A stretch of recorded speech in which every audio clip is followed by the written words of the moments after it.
what we do here is go back.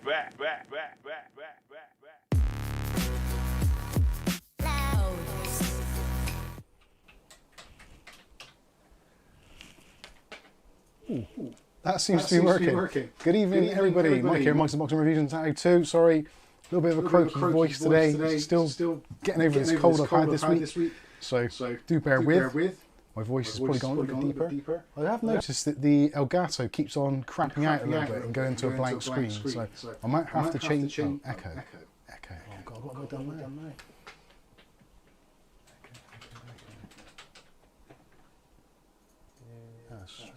There we go. Video capture. Is that better? That should be better. Hopefully. I had the camera and the microphone going through at the same time, so hopefully we're okay now. We okay now? Yep. All good. Excellent. Wow. There's always something in there. Is that frozen? No, I've just been staying really still. That's absolutely fine. Good evening and welcome to Mike's Unboxing Reviews and How To. It is Saturday the 24th of the 8th 2024, and before we start, big shout out to our daughter Angel and Brennan. It is their anniversary tomorrow, 2 years of seeing each other, so if you're watching, which I doubt you are because they've just gone out for the evening, but congratulations to you both, and many more years to come, I hope. Preferably no weddings though, those are expensive. Live in sin, it's much better. Mike stutters, not the video. That's right. That's absolutely right. Audio and video sync, we're all good. Excellent stuff. To make sure the overhead is working. Yep, that'll do. That's close enough.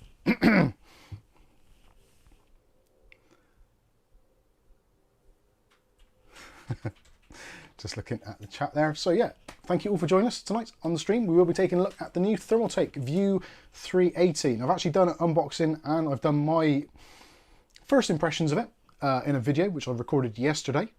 Only just had it delivered, so pretty excited to show you guys what it's all about. I've actually got 3 items from Thermaltake which have been delivered this week. So we've got the View 380, which we'll be seeing a little bit later on. We've also got the Ceres 350MX ARGB, which has also been sent over to us in black.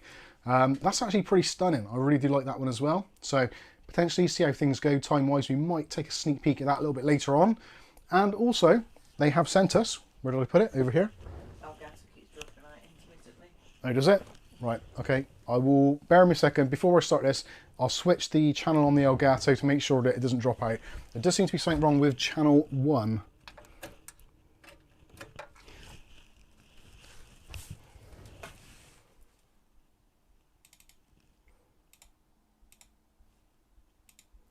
There we go, that's better. We're on channel 2 now. Everything should be all good. Let's make sure.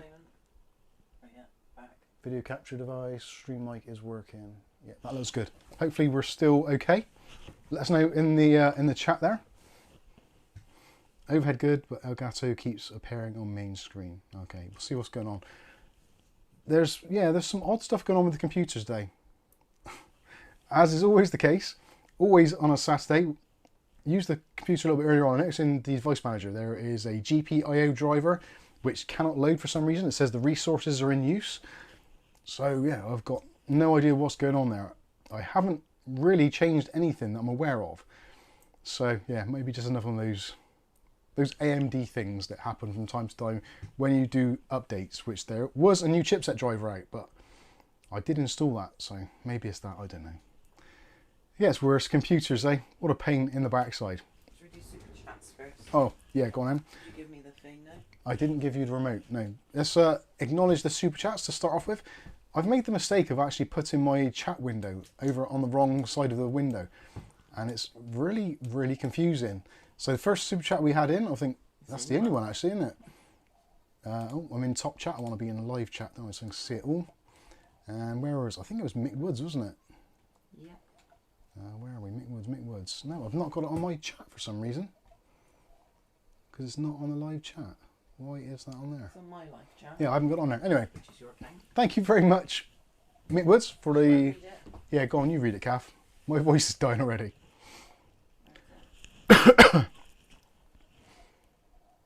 Scroll scrolling. To you all in Motherland, nice looking case. Let's see what Mike makes of it. There you go. Hopefully you heard that. Thank you very much, Mick. What was that, £10? I think it was, wasn't it? Scrolling again. Yes. Yes, excellent stuff. Thank you very much. Thank you, Mick. Much appreciated. Go on, Kath. It's light. I think the batteries need changing that remote. What was I going to say? Oh yeah, other things we sent by Thermaltake this week. So yeah, the Ceres MX350 or 350 MX, cracking looking case. I know Dave Aitken doesn't like it, but it's not for him, it's for me, and possibly for you guys as well. Also, they've sent this across. This is the new TH280 V2 Ultra EX. So this combines pretty much all of Thermaltake's latest technology in their latest AIO. Now this isn't a budget AIO because it's got a screen on it, so clearly it's not going to be a cheapie. Also, it's got the magnetic connection fans, so the CT120 EX ARGB, the new version with the bigger connections on there. So this is basically, yeah, everything. So you've got digital display, show you temperatures, basically kind of whatever you want to. Really good cooling potential. 280s are roughly about the same as 360s, a little bit better than 240s. So yeah, really nice bit of kit, and that will be going into one of the PCs. I'm not entirely sure which one. It might even end up going in my main editing PC on the 13900K, which I know this works absolutely fine with because I've got the older version on there at the moment, the TH360 ARGB, and it does absolutely great. It gets up to about 80 degrees Celsius under rendering loads. So yeah, we've got no problems there at all. You don't need a 360 for a 13900K. Mine is slightly undervolted, but it's running at the full ASUS 4096 watt potential, which probably is not a good idea, but it seems happy. So anyway, we potentially might be taking a look at that a little bit later on. The cool thing about it is because it uses USB, you can just plug it into a computer and see what the screen looks like without actually having the whole thing installed. So potentially we'll have a look at that as well. And I do apologise if I'm sniffing. I have got my my handkerchief type thing here, so I should have muted the mic. Make sure I got no boogers on me. What it's like when you get a cold. It's not good, is it? Especially when you do anything which involves kind of presentations or presenting anything. So yes, good evening to everybody, one and all. Hopefully you're all having a good weekend, and hopefully you're feeling better than me. I feel pretty crap, but the show must go on. Irealfman says, did you hear about the dyslexic devil worshipper? He sold his soul to Santa. Rick says, that's not funny, Mike. Is not funny, deal. I like colds, personally. I don't like them at the time, and I don't like the aftermath, but I see them as an upgrade. There's clearly something that was going wrong in my body, and my body is doing a detox to try and flush the badness out, and I will receive an upgrade at the end of it, which I seem to have already a little bit, because I think my eyesight's got a little bit better, and some of the little floaters that I had in my eyes seem a little clearer. So maybe this detox is a good thing, so happy days. Upgrades. We all like upgrades, don't we? And just looking at that, the chat there, see what you're saying. Also has some very cool things sent in by some of you lovely people out there in the viewer land. So very, very generous from Andy Archer. I actually bought a second-hand NAS off him, and he said he had some other bits that he wanted to send, little surprises. So always nice to find a surprise in a package. So I wasn't expecting quite this though. This is excellent. So this is the T-Force Delta DDR5 32 gig 6400 megatransfer kit in, I didn't actually see what color it is, I guess. Oh yes, white. So white RAM. Actually, let's have a little sneak peek now, shall we? Let's get my my scissors out. I really like your new clock. Oh, you like my new clock? The clock is great, and it's playing music. Nice bit of relaxing music in 432 Hertz. Candice heard it. I'll turn it off.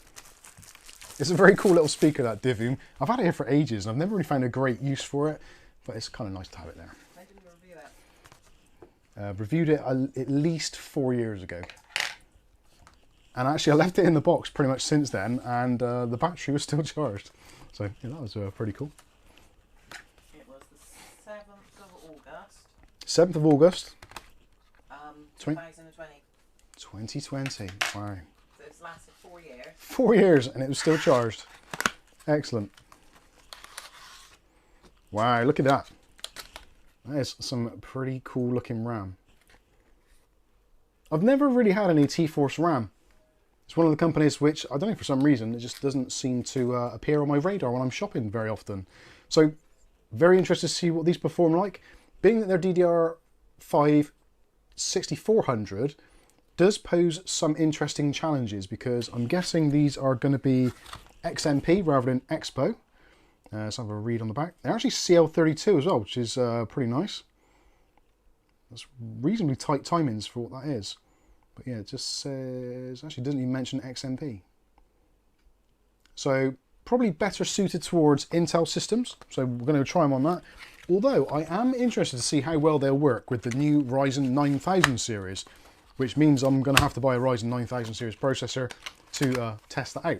But it does appear that DDR 6000, maybe 6400, is going to be the sweet spot for the Ryzen 9000 series. But we will find out in due course. Thank you very much for that. That is much appreciated. And also, this is an M.2 drive, NVMe, 512 gigs. And this is from a brand I have, to be honest with you, I've never heard of in my life before. I'm going to try and pronounce it. So they are, well, it's SOMN AMB ULIST. It sounds like something a Welsh person would say when they're needing sort of medical support. It's like Sumumblist. I'll put it in front of the camera so you can try and decipher it for yourselves. But it's kind of the word ambulance almost, but ambulist. So it's some ambulance. I don't know. Maybe you know.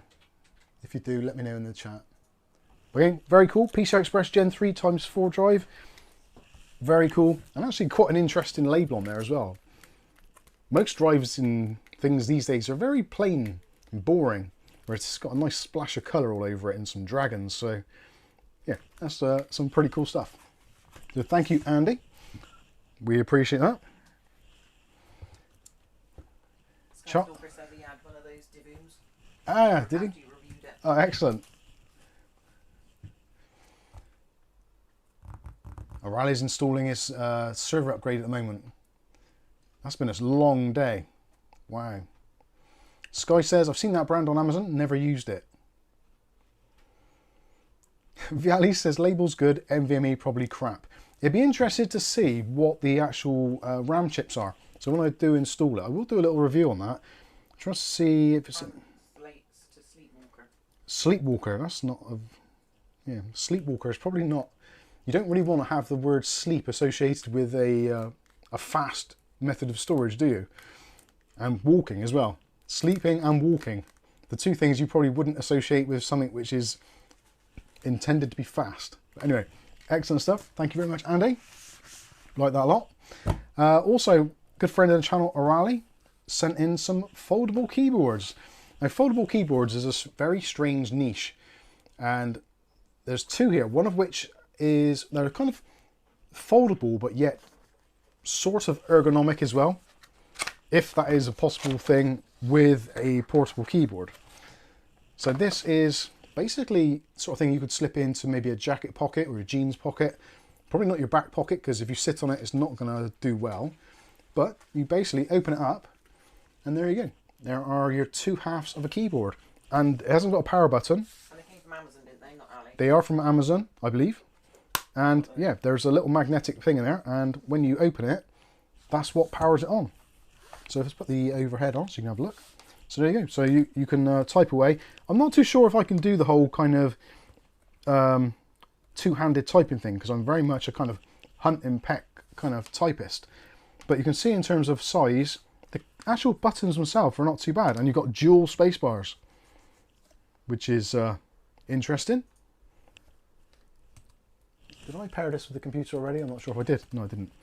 So this is Bluetooth, works with Android, Windows and iOS. Is that the Moco? This is the Moco one, yeah. So yeah, that's a pretty cool little device. That'll be very handy for kind of the media center PC setup and stuff like that. But yeah, it's a really nice design in a nice gunmetal grey with black keys. And the best thing for me is the fact that it's got a really nice large font on there, which I appreciate. And again, being foldable, you can tuck that away. It is micro USB to charge, which is a little bit unfortunate. Would have liked to have seen USB Type-C, but it isn't the end of the world. And yeah, I think it's they've done a really good job on there. It's a very, very nice size. And if you're using this with a separate wired mouse, or wireless mouse, it's the makings of a very nice little set. So yeah, thank you very much, O'Reilly. I probably will do a review on this individually. I'm not too sure.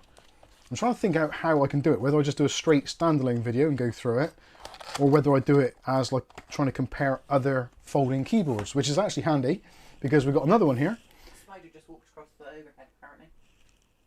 Oh, it's a fly, I think. Or is it a spider? Go away, spider. So this one is a foldable Bluetooth keyboard and touchpad. So this has got a little trackpad on it as well. This one, I'm not sure the brand actually. If anybody has seen these on Amazon. Well, I just saw that go across the lens then on Kath's computer. Latag. That was quite a big spider then. Where the hell is it? Oh no, it is a fly. I can see it. Let's see if I can get this swine. That scared the cats more than anything. Yes, Kath has the links. I'm putting them in. Let's go to the overhead and have a look at this thing. I have actually taken this out already. I think this one I did actually pair. Leave it, it's added content, says Rasher. So this actually, I like this. This is my favourite of the two. So, fold out keyboard, obviously. So, still actually relatively compact. You could still put it like a inside shirt pocket maybe. Easy to pack it away into a travel bag. And again, very compact. 2 space bars again. Although, I'm not too sure if one of them is going to be a mouse button. Because I think you've got one of the keys on here is... so you've got your trackpad there. And actually, let's turn it on. Little switch on the side there. Is it mechanical? No, it's not mechanical, unfortunately, no. It would, that would be great. It's got quite a nice action to it, though. Pretty quiet. And I think if this is, I'm thinking this is got, is this the one? Yeah, this is the one I've actually got paired to the computer at the moment. So if I go back to the main camera, so if I press the command button, you see on that screen the Windows keys going up if I press the command button. So this one is actually, yeah, it is connected. There we go. There is our mouse on the screen. So I can click on something there like Skystalker. And that should have come up on the screen. Yeah, there we go. So that works. I'm not too sure I do a right click though, because you tap it once to do a left click. But I need to read the instructions, how to work out how to do a right click. I guess you've got to hold like a shift key or something. Or maybe there is, I don't know. I'm going to have a look actually, because I'm intrigued. There is a thing on the back, but it's very much in Chinese and very small. Right, touchpad functions, Windows. 1 finger click, left mouse. 2 finger click, right mouse. All right, that's pretty darn simple, isn't it? So, OMG, it actually works. I'm quite impressed. I was going to use the other mouse to get over the other side. Let's go over to this screen here so you can see it. So if I do 2 fingers there we go, brings up the menus. And I don't want to select that, so we'll do a single click. Yeah, that's pretty cool. I like that. And to pair it with another Bluetooth device, just press the button there, and the little Bluetooth light starts flashing. You can pair it with another device. How many spiders per year do people eat in their sleep? Oh, many, many. 20 at least. There we go. Yeah, I almost says probably about 20 in a lifetime. It's probably at loads of them. So anyway, this is very cool. I think this is my favourite because it's a little bit bigger, and the fact that you've got the trackpad built in. I think for me personally, when you've got these kind of little portable keyboards, it's generally going to be used for something like either, maybe you're in a server room or something. Probably not realistic for a server room because you wouldn't have Bluetooth connectivity, or unlikely you would. But if you're using it with like a tablet, like an iPad or something, or you're using it like a media center type setup, having the trackpad is really handy for navigating around Windows. For iOS and Android, not so much, but for Windows and obviously Linux and other variants, very handy indeed. So yeah, this is a very cool little keyboard. Let me see if I can get it round. I'll give you a close-up so you can see it. And like I say, links are in the video description if you want to pick one up. I have no idea how much they were. Did you see how much it was? They're not in the video description. They're in the chat, sorry. So yeah, hopefully you can see that. It's pretty cool. It's in pair mode at the moment. That one is $19.99. $19.99. Little rubber pads in there as well, so it doesn't slip around on your desktop. With the touchpad, Yeah. yeah. Pretty cool. And the buttons on the top. And the MoPo is 3060. Wow. Thank you, O'Reilly. Much appreciated. I would have thought this one would have been the more expensive one because of having the trackpad. But that one, the foldable one, without the trackpad, does feel higher quality. This feels fine, and you can see there's like little metal link bars between the sides, so it's not like a cheap plastic thing. Pretty cool. I knew I should have read the instructions before I started this.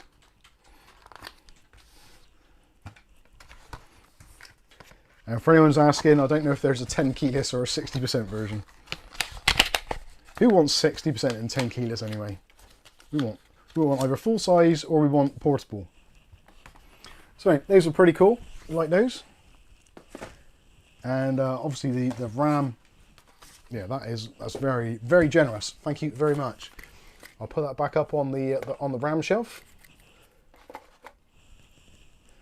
and we will try and get that into use at some point and see what you guys are saying. And hello to everybody, by the way. Thanks for joining us. See, I'm still a little bit muzzy headed and a bit colded up, but we'll get through it.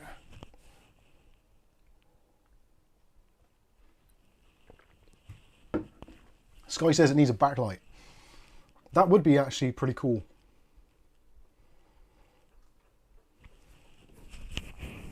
Hello, Aletta. Hopefully your ailments are healing. Aletta said, "Hi, I fell asleep watching another YouTube show." You might fall asleep on this one, yeah. They've done to go, so give it to a dog. Soon be missing 40% of the keys. Yeah, that's true.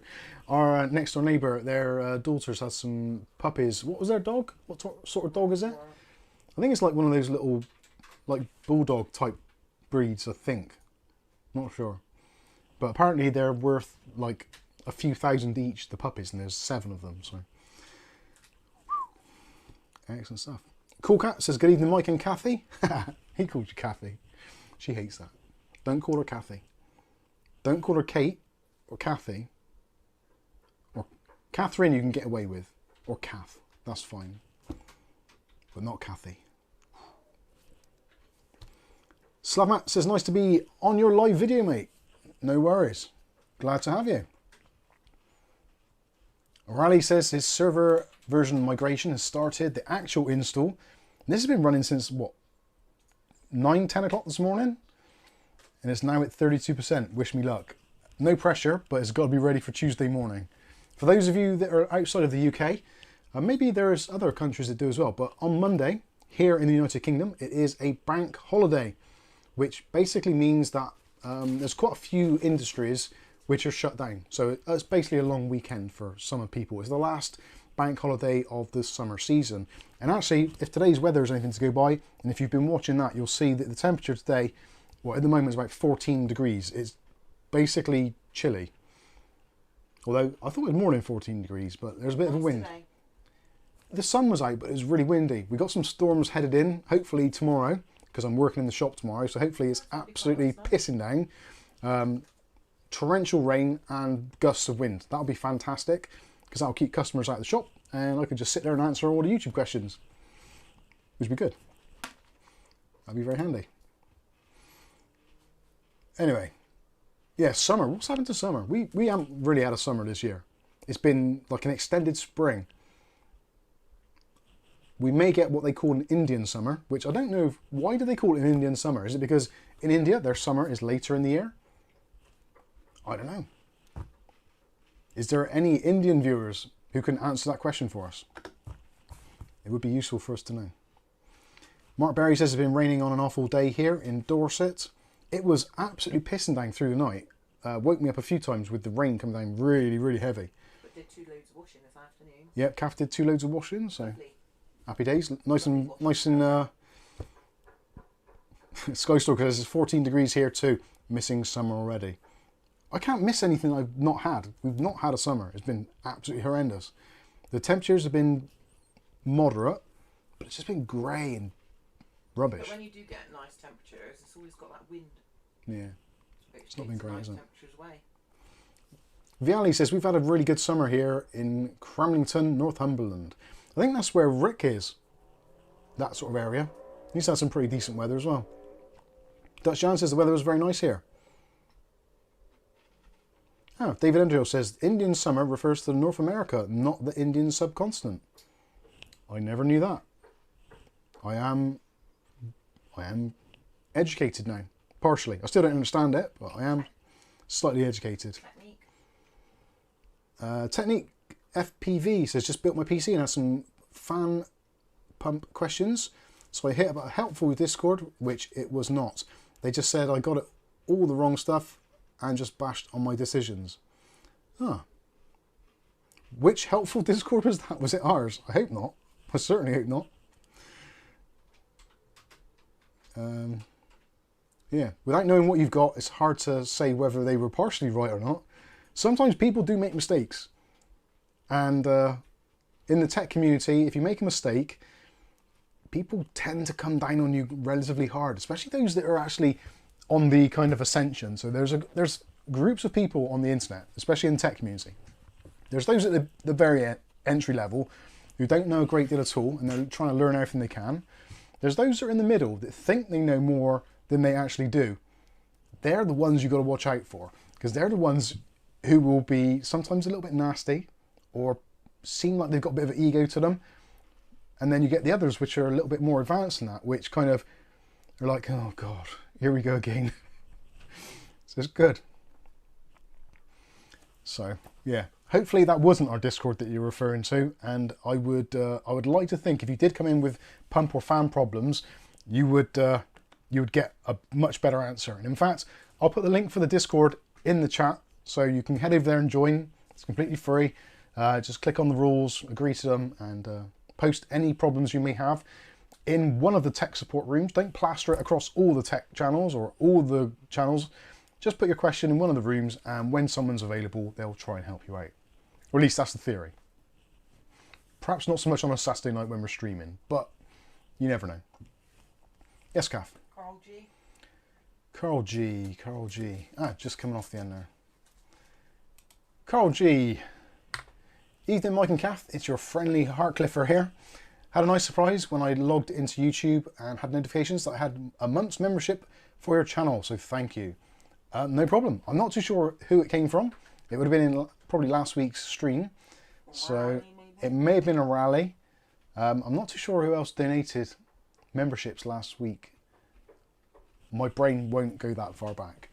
But anyway, yeah, you got your membership, so you get early access to videos, and yeah, hopefully you enjoy them. There's actually been some pretty good videos, I think, this week personally. Yeah. Mondays was very good, wasn't it? Mondays was exceptionally good. Yeah, I can't even remember what it was. What was it? That one that went really good. Yeah, it was it went semi-viral, Good one. which is always a good sign. It wasn't really semi-final, but it is for us. It was pretty decent. Oh look. Technique says thanks a bunch. I've joined. Awesome stuff. So it wasn't us. Good go. I don't like to think of our Discord being unhelpful. I know some people, especially if you go in kind of off hours, because this is UK based. So if you go into the server anytime after kind of midnight through to kind of 8 AM UK time, there could just be random people in there that may not be as helpful as the usual crew. Having said that, there are some people that have been with us for a very long time and hang out in there who are also extremely helpful. So yeah, sometimes you get like about 3 or 4 people, well, a bunch of people joining in kind of the early hours, and then they all try and help each other out, and sometimes that goes a little bit wrong. But anyway, hopefully we'll get that sorted out. Fix AMD stuttering, lag and install error. Yes, fixing the lag. Yes. You get to the point with YouTube videos where if you post a video and it's pretty successful and it's getting a lot of views, you do get the people that come out of the woodwork that just want to kind of piss on your fire, which is unfortunate, but hey ho. Somebody said today, this is actually, let me know in the comments if you think this is justified or not. Somebody commented on a video, and I actually posted it in our Discord in the fun YouTube comments section, because I do get some which I post there because I find them quite amusing.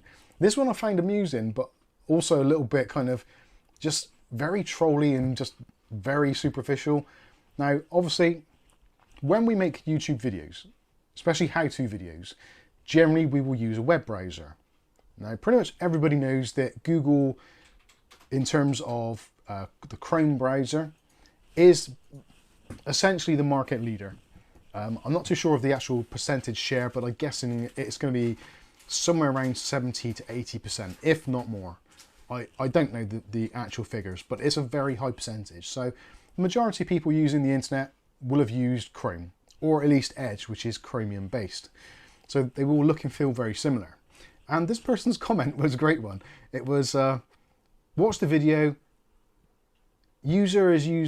guys using Chrome instantly cannot take a word seriously, or I'm paraphrasing, but it's something along those lines. It's like,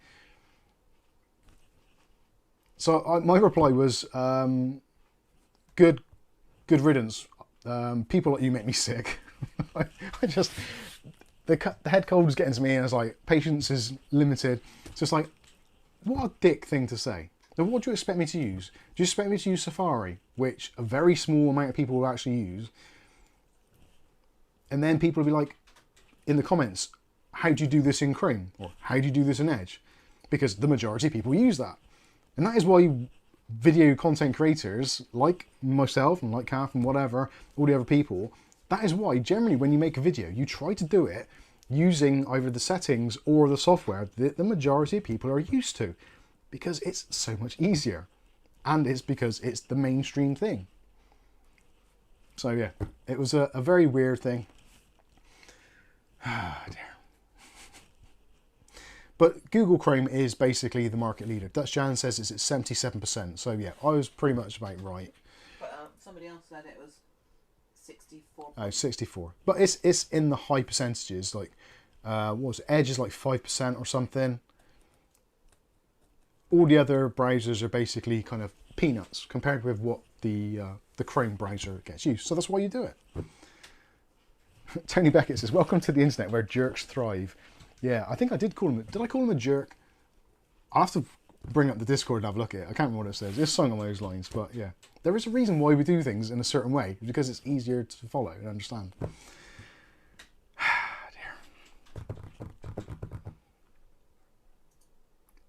David Underhill said, Indian Summer was referred to in an essay written in the US 1777 by J. Hector Scott. John D. can't pronounce that, describing the character of autumn. Okay.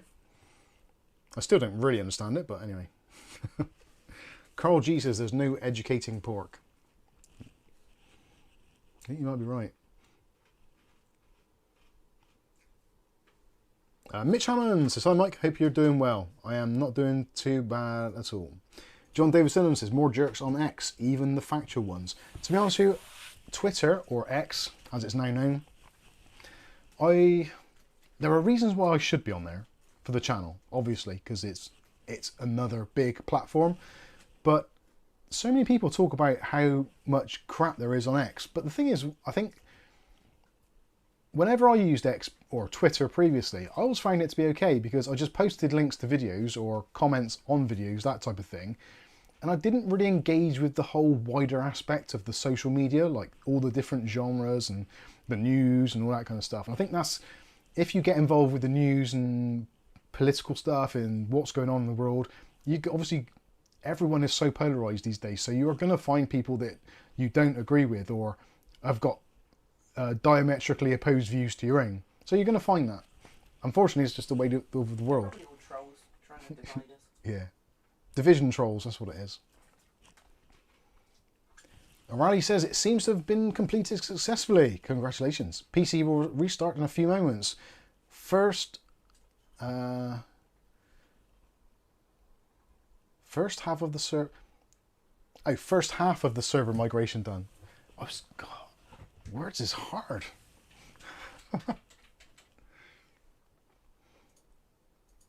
William Bodie says Rain and Thunder starts here now. Oh dear. We might get that later then. Nick said, thanks again, smash the sub and the like, and if I need any help I'll hit the Discord. Awesome, thank you very much, Technic. Have a wonderful day.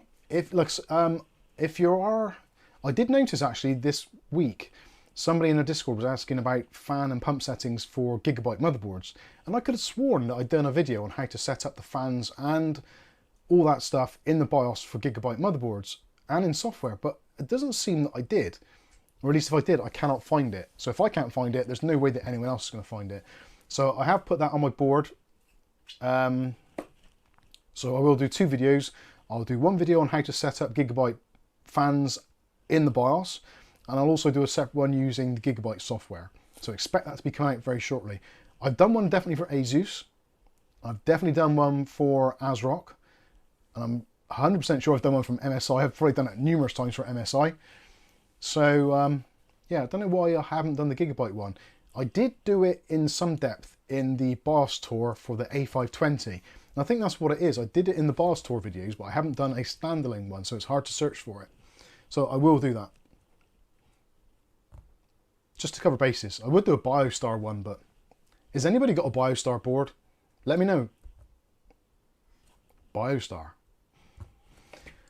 Wow.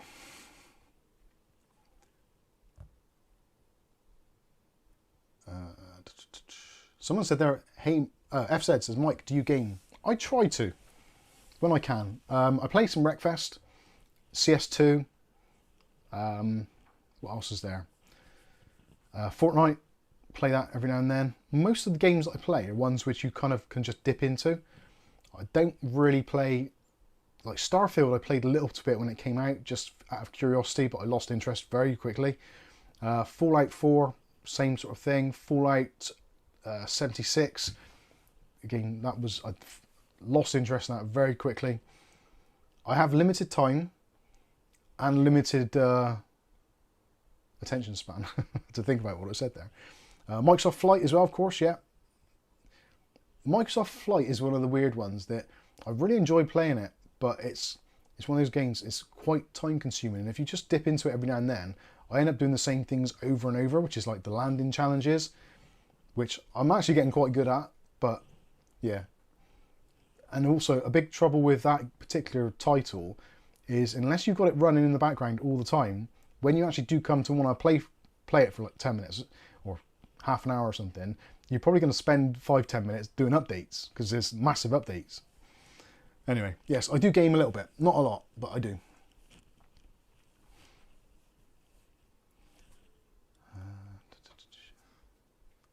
Charles Ballard says the best Fallout was the original. Yeah, I think it's... I don't think I played the original, actually. I think I only played Fallout 3 and New Vegas and 4, possibly. I might have done 2, I'm not sure.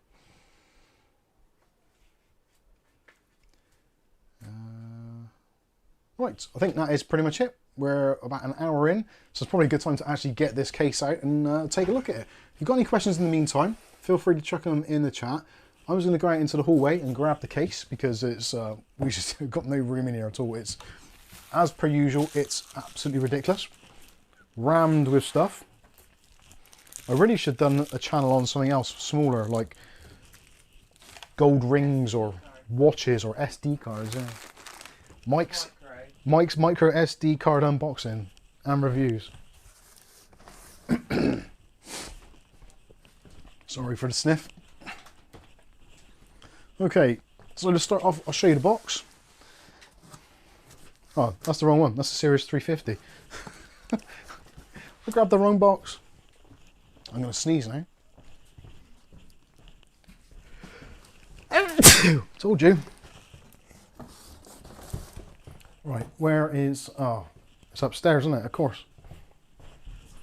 Right, I'm going upstairs. The microphone's already going to drop out, so I do apologise. Oh God, these stairs. Lights would be good. Do-be-do-be-do. Up in the bedroom. Don't know if you can still hear me, but if you can, thanks for listening. Downstairs.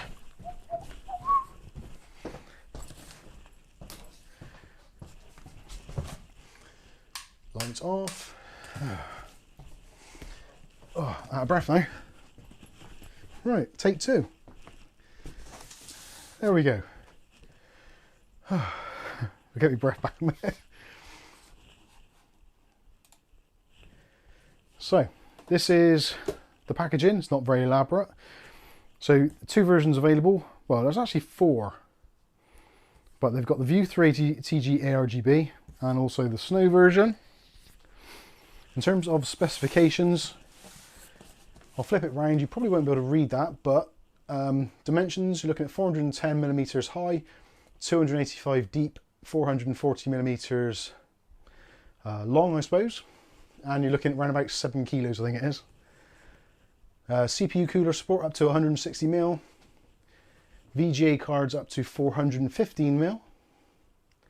And power supplies of up to 200 millimeters in length. And there you go. Let's get this thing opened.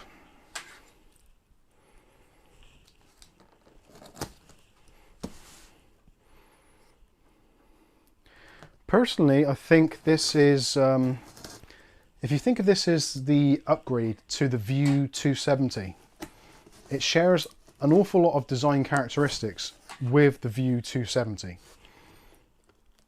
Some of them are better. Arguably, most of them are better, to be honest with you. And packaging wise, actually, let me show you what the packaging is like inside. They've done a... Leave it upstairs.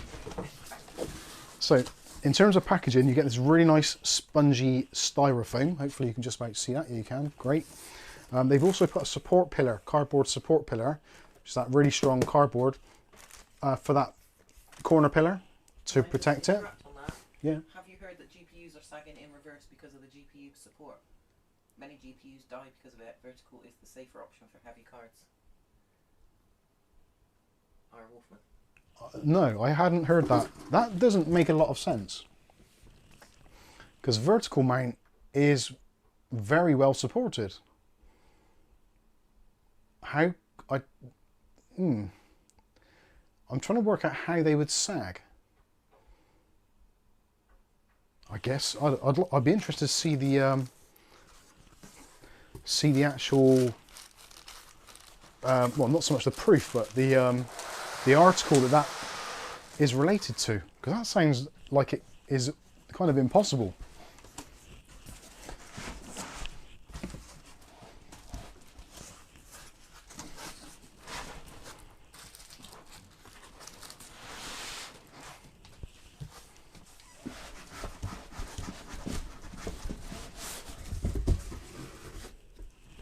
Did Candy come out of the box, or the size, didn't she? So yeah, really nice styrofoam packing on here, which is actually, this is one of the better of the Thermaltake cases I've had recently in terms of the actual packing.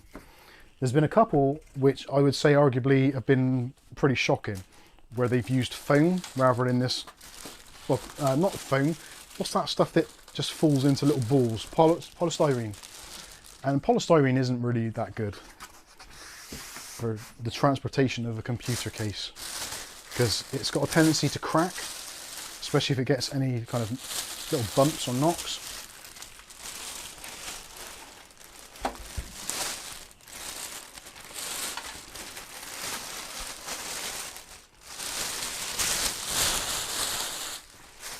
Right, there we go. There it is. Oh, I wonder why. I could hear something rattling around in there, and it must be the packing, because all the cable ties and stuff have come out. Anyway, so there we go. There is the View 380. I don't know why it's called 380. The previous one, the View 270, kind of made sense because you had 270 degrees of view.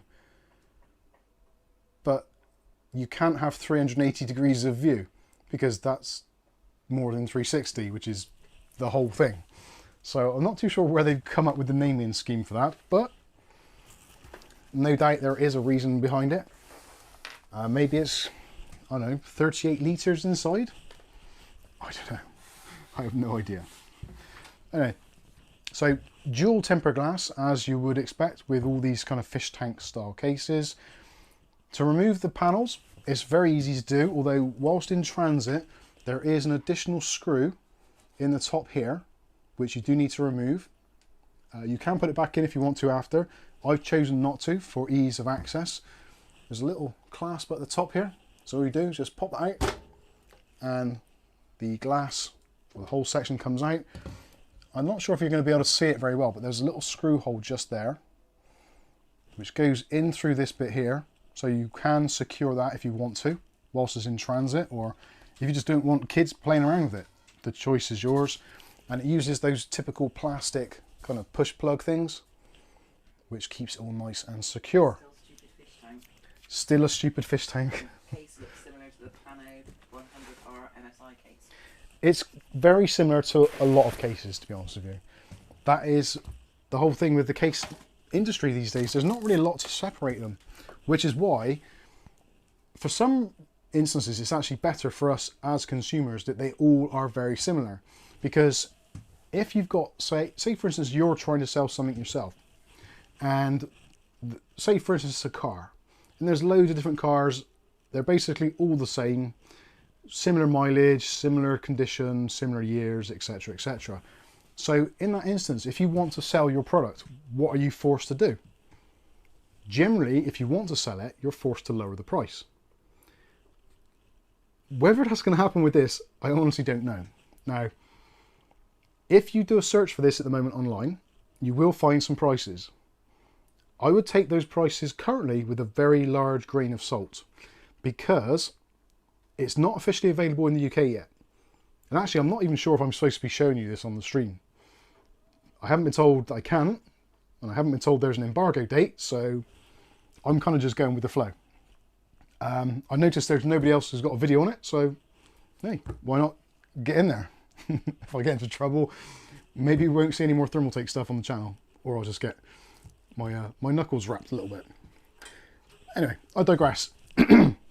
So, Our Wolfman's posted the video in Discord on GPU SAG issue. all right, cool, nice one. Thank you for that. I will take a look at that a little bit later on. When it comes to pricing, so I have heard officially, actually, before I say that, where is my phone? I will double check before I say anything that I shouldn't do, because I've had some pricing information, but only for the USA. So from that, you can kind of extrapolate. So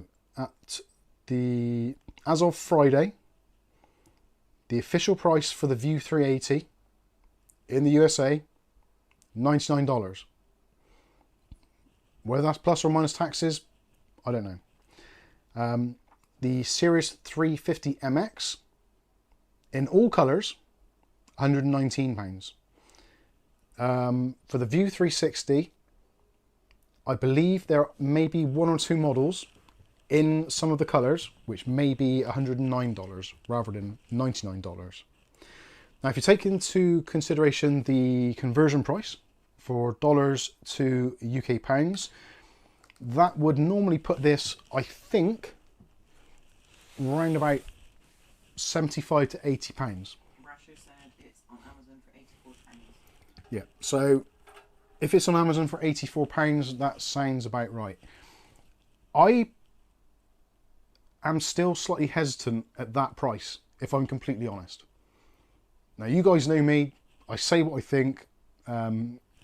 If it upsets the brands that send me stuff, that's basically on them. I can only say what my own personal opinion is. I'm not going to dress it up and say things which I don't believe in, basically. So when the View 270 came out originally, that was a very similar price, about £80, sometimes even £90. But it has very quickly tumbled, and now you can pick up the View 270 very easily in the UK for £59.99, which I think is a cracking price for that case. It really is. It's worth £60 all day long. I would never question that at all. So if this is coming out at the same sort of price as the View 270 did when it first arrived, whether or not this one's going to drop as well a little bit, I honestly don't know. I would imagine it will at some point. And as I said in the long form review, for me personally, I would love to see this case on the market for somewhere around the £70 mark. Now I know that's going to be asking a lot, especially seeing as the View 270, which is its smaller counterpart and only comes with one fan, is £59.99, whereas this comes with 4 included fans, all of which are nice fans. They're not CT120s, but they are still nice fans, low RPM, reasonable airflow, all that kind of stuff. So the fact that you get 4 fans, you could argue, I don't know, what you're going to pay for an addressable RGB 120mm fan. You thinking £5 each? Kind of rock bottom prices, £5 each. So if you say, all right, they're £5 each, that's 20 quid's worth of fans. So if you say, well, the View 270 was a 60 quid case with 1 fan, this is a bigger case, arguably slightly better features, and with 4 fans, so you can understand where the pricing comes from. But as always, there's a lot of competition on the market. You've got obviously Thermaltake's own range. You've also got your Montex, your Antex, and various others. Even some of the budget brands such as Sahara Gaming, etc., which is in a different category really, but you know where I'm coming from. There's a lot of competition, especially around that kind of £60 to £100 mark. There's a lot of competition, a lot of choices. Possibly not quite so much with this. I think this is the closest one for Antec is what, the Antec Constellation C7 or C8, is it? Something along those lines, which I think is a relatively similar price. So yeah, hopefully that wraps up where I'm at with the price. Until I know for sure 100% what the price is, my kind of judgment or my advice is going to differ. So I'm just going to talk about the pros and cons of the case. I cannot give you a definite thing of like, oh, if this case is X amount of pounds, yes, definitely go for it. If it's too high a price, obviously, you just have to wait for it to go down if you like this style. Some of the things that this case has that other cases in the same sort of price point potentially don't. Obviously, 2 removable panels in terms of your tempered glass. You've also got the 4 fans, which we've already said. But for those that are maybe considering getting involved in the back to front or the BTF or Project Zero or whatever Gigabyte call theirs, you can use either ATX or micro ATX motherboards in here, both using the reverse technology, so wiring from the back. So if you are planning on doing one of these builds and you want to have it looking exceptionally clean, using the back to front wiring is definitely possible.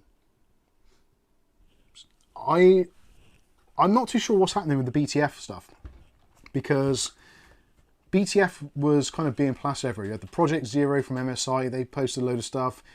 ASUS have gone really in with it, BTF. But and case manufacturers have gone in, like pretty much every manufacturer of cases now does a case that has the option of using back to front wiring. So giving you the flexibility of doing traditional front or rear mounted connections. But I have not seen yet, and correct me if I'm wrong here, I have not seen a full ATX size motherboard on the AMD platform that supports the reverse wiring. They just don't seem to exist. Now, if I'm wrong, let me know in the comments. I am genuinely interested to hear it because I want to do an AMD build with back to front. I can't find one. Excuse me. There is an MSI Project Zero board, but it's a B650M. So it's a micro ATX, which is designed to go in their Pano case. But yeah, seems AMD seem to be either reluctant to allow it to happen. I don't know. And of course, if it's going to be pretty much an Intel only thing, that is going to limit the usefulness because, as we've all heard recently, Intel are having some serious issues when it comes to motherboards.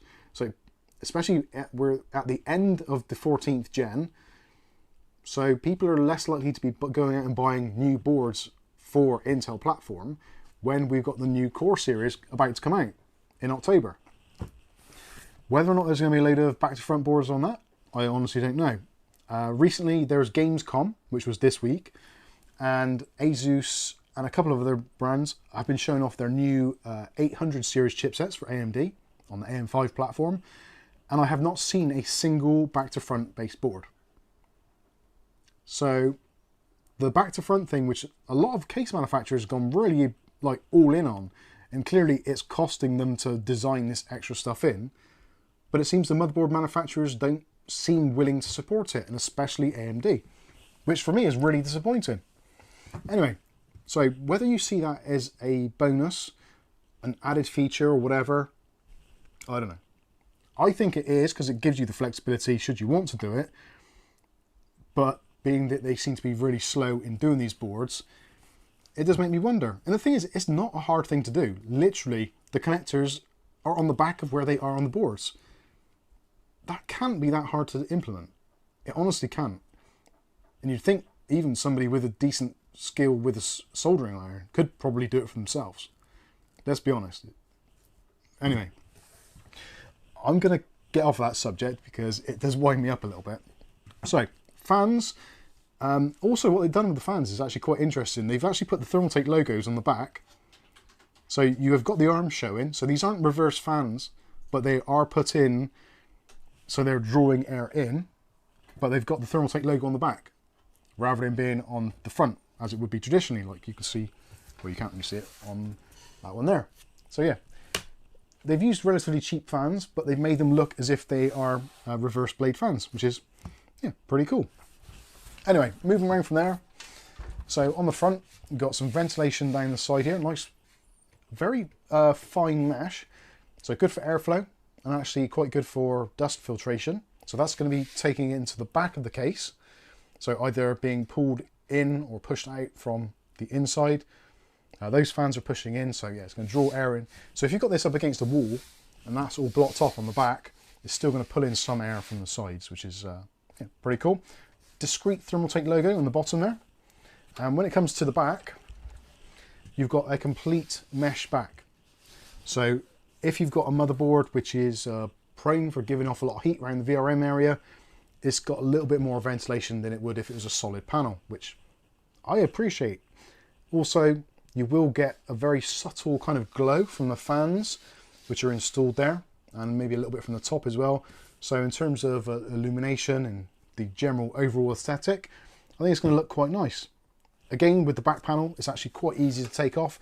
No screws, it's toolless, little ledge on the back. Just push that, and there we go. You can see it's got a very nice, quite a tight mesh. If I put that up close to the screen, you can probably see it a bit better.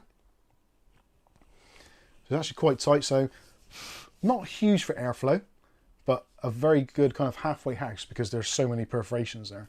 So that's going to let a little bit of air out, which is nice.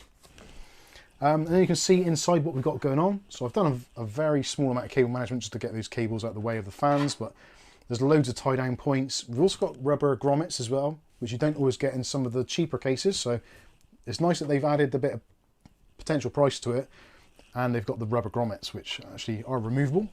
So nice soft silicone ones.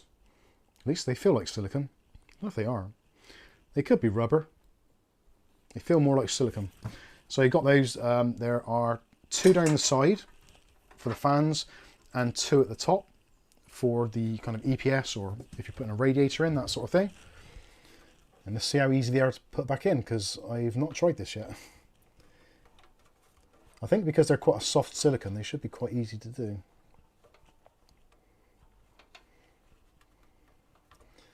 Yeah, they're good. My only thing I would say with these, they do come out a little bit too easy. So a little tiny little dab of glue or something on there, just hold them in place. Keep them in tight, but up to you. All the fans are individually cabled with ARGB and pass-throughs. And also there is a splitter cable. So if you've only got one chassis fan header on your motherboard, you can join them all up into one. So all four, you can connect into one header if you wanted to. This section here is for storing hard drives. So you can put two SSDs on the front. Have I got one open there? No, I haven't. So you can attach two SSDs, 2.5-inch drives there and there. And for the 3.5-inch drives, which I've got one of those on display, I bet I bloody haven't. No, I haven't. I have had one up there for donkey's years and never got around to using it. Anyway, so there's 3 holes in there. So you can put the drive in behind there and 3 screws in the top, 3 screws in the bottom. Or if you want to, a couple of screws and you can remove that panel in its entirety. So if you value space over hard drive storage, you can just remove that panel completely. And also it's nice that they've got a little cutout here. So for passing through power cables to the drive in the back, I think that's a kind of nice little touch that they've actually gone ahead and thought that, because you could just put it underneath. But they've actually got a cutout there so you can connect straight into the drives, making life a little bit easier. When it comes to the I/O, got some reasonably good cables, nice and long actually, which the USB Type-C is actually horrendously long.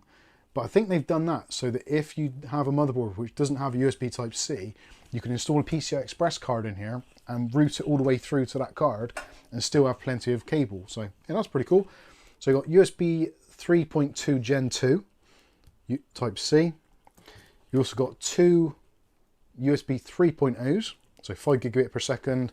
Gen 2 by 2 I think is 20 gigabit per second. I always get confused on this. Yeah, no, 2 by 2 is 20. So that's 10 gigabit per second. A molded plug for the front panel connector, so hard drive LED, power LED, etc, etc. So one molded plug, that's really cool. You don't have to be fussing around working out where it goes. You just plug it straight into the board. I think as well, something that you might want to think about if you're doing a back to front build is you probably want to take the drive cage out anyway, just so you can get access to the back connectors. You probably could just do them from underneath here, reaching round, but you probably want to take it out, to be honest with you, make life easier. And also you've got the HD audio cable, which for some reason they've still got ketchup and mustard on. It's 2024, guys, come on. Really? Power supply goes here. So mid-mounted, still giving you access to the cables at the top and also the stuff underneath. So yeah, that's all pretty cool. Happy days. What else we need? Oh, let's look at the back. Now there is a downside for this, which I'm not overly pleased about. And you'll soon see what it is. Well, actually, I'm going to pause very briefly. I'm going to quickly look at the chat. Have a look at the back of this case and tell me what stands out to you as being the kind of, not the fatal flaw, but just the disappointment factor. Hopefully you can see that from there. You can. Yeah, I'm sure you can. I'm going to read the chat and drink my drink.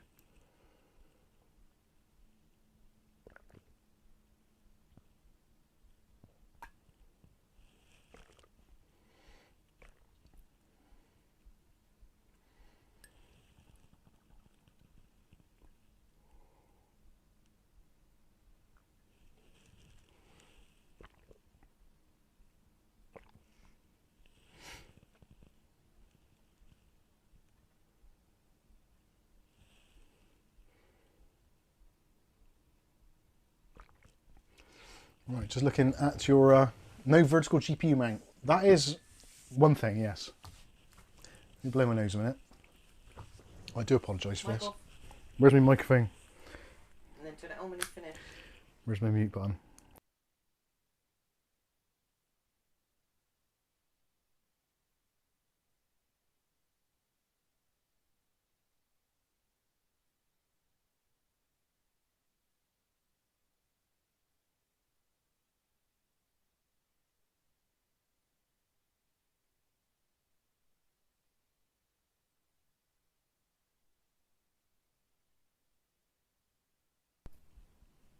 One, two, yep, that's working.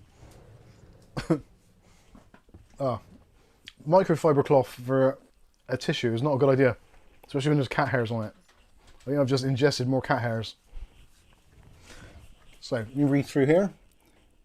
Power's in the mid, that's not a problem. Motherboard directly in front of PSU. That is a bit of a thing, really. Sniffing coke. Such a weird placement of the PSU. No. So that the PSU position actually isn't the problem, because actually quite a few cases do that. I think the Leo 11 is a mid-mounted power supply. No, the PCI Express slots, they are the fold-out ones, not the removable ones. So for a case which potentially could be 80-ish pounds or more, maybe 60, I don't know, somewhere between 60 and 100 is where I'm kind of, I'm putting that out there. To have these snap-out PCI Express covers is a little bit ridiculous, I think. And was one of the things I picked up on the View 270, the same scenario. Yeah, what can you say? It's not ideal. I think if they'd included them as extras in the bag, I would have been happier. But having the fold-out snap-outs on a case in 2024, I think is not a good look. It's not the end of the world. And realistically, like if you had to buy some white PCI Express slot covers for some reason, if you took them all out and you wanted to replace them, you can get a bag of 10 for like £2 or something. So they're cheap if you want to replace them. But it just seems that it's, I don't know, Thermaltake have almost taken what is like a mid-range or arguably slightly premium case because of what it's got in it, but then with these on the back, which is what you'd expect to see in like a 40, 50 quid case. So that, I think, is an oversight by Thermaltake, definitely. I know a lot of people are probably like, Mike, what? It's like, they're PCI Express slot covers, it doesn't make any difference at all. And it doesn't.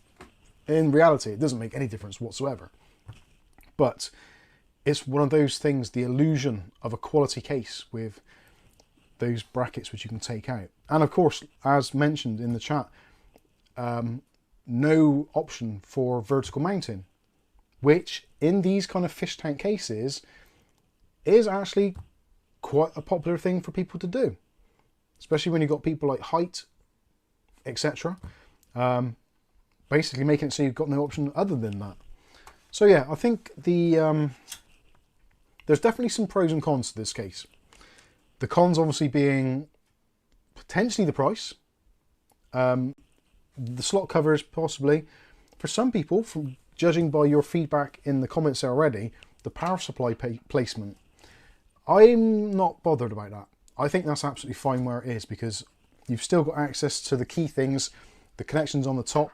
It cuts off, you probably can't see it very well from there, but if the power supply's here and here, you've still got access to basically all the parts that you need to, and it is spaced out about that much from the back of the motherboard. So if you do need to move the motherboard mounting for the CPU bracket, you can still get access to it. Although, having said that, for the majority of modern motherboards these days, especially on AMD, you don't need to remove the backplate. You don't even need to see it or get near it. So that I don't feel is a problem as such. Maybe if it was down lower, it'd be better, but then you'd have difficulty getting access to the connectors at the bottom. So something had to give, and I think that is the right move personally. But we all have our own thoughts on it, so that is what it's all about. PSU there means cables don't stretch as far. They don't need to go as far, is that what you're trying to say? Yeah, because if you've got your power supply at the bottom, your EPS cable's got to go all the way up and through, whereas being it is up here, the EPS cable can get up there very easily. Some power supplies have got short EPS cables, so yeah. The 24 pin is going to go straight into the back here, so that's going to be right next to it anyway. Other things like the graphics card, yeah, depending where that goes through, that should be, because it's more central, where the graphics card is kind of going to be down here somewhere, the cable doesn't have so far to stretch. So potentially it could be seen as a positive. Although if you've got a power supply with huge cables on it, then you probably want it to be either at the top or the bottom to take up some of that cable slack. But anyway, I'm not here to convince you to buy one. I am only here to talk about it, what I think about it personally, and so you can make it your own minds, which is what most of you will do. And yeah, there is the ledge there that sticks out for the power supply, sticks out quite a bit. So there is going to be a little bit of room there. We'll move around to the bottom before we take a look at the top. So on the bottom, usual stuff, you've got a feet, bit of rubber. The power supply, I'm never a fan of these at all. Generally, if I get a case with these magnetic filters on, they just stay in the box. I don't put them back on. I've said this before, and I'll say it again. For those of you that are new and don't really understand, if you've got a case with possibly ventilation on the bottom and you're going to be putting fans in, pulling inward, you don't really need another filter on it. And actually, because of the fact that these are holes on the bottom, which hopefully you can just about see, they are holes. When you put on a magnetic filter, which is one of these rather than nylon, because these are just smaller holes, you essentially are blocking off any airflow. It's basically mesh on mesh, which is a super, super bad idea. If you're in a massively dusty room, or you're the sort of person who uses talcum powder daily, this probably isn't for you. You don't want this sort of mesh on there. But for most other people, this is going to be absolutely fine without the filters on there, because dust is going to come down, it's going to settle. The chances of dust actually going down, moving 90 degrees under, and then having enough air power or airflow to pull the dust back up again against gravity and then back into your case is basically zero. The Techwear VXR that I had ages ago, basically the same sort of design as this, and I never ever put the filter on the bottom. Never. And that case stayed almost completely dust free. Very rare, unless I did some like masonry work, like drilling into the bricks in the wall, then yes, you'd get the occasional bit because that's super fine dust. But the normal stuff every day, never going to be a problem. So for airflow purposes, I would leave those out. Filters, that is. Super chat there. Says Cav. Thank you very much, Mark Gaines, and your £10 donation there. There's my mouse. I'll heart that one up, thank you. It says, Mike, what are your thoughts on the AMD sync close vulnerability? Actually, I'm glad you've mentioned that, because I am going to be doing a video on that on Monday. Although I said to Kath earlier, we'll be taking Monday off as a day off, but probably won't. We never do we? If we say we take a day off, You decide not to. I decide not to. I just come down, do the vacuuming, plug in the camera, and I'm off to the races. Yeah, the AMD sync close vulnerability. Now, the video that I'm planning to do on Monday, or whenever, at the moment MSI have got some real big problems with vulnerabilities. And if you're an AMD user, it's kind of multiple. So on the AMD side of the fence for MSI, you've got the sync close vulnerability. And also there's a, I can't think what it stands for now, there's an SMM vulnerability. Both of which should be patched in the BIOS.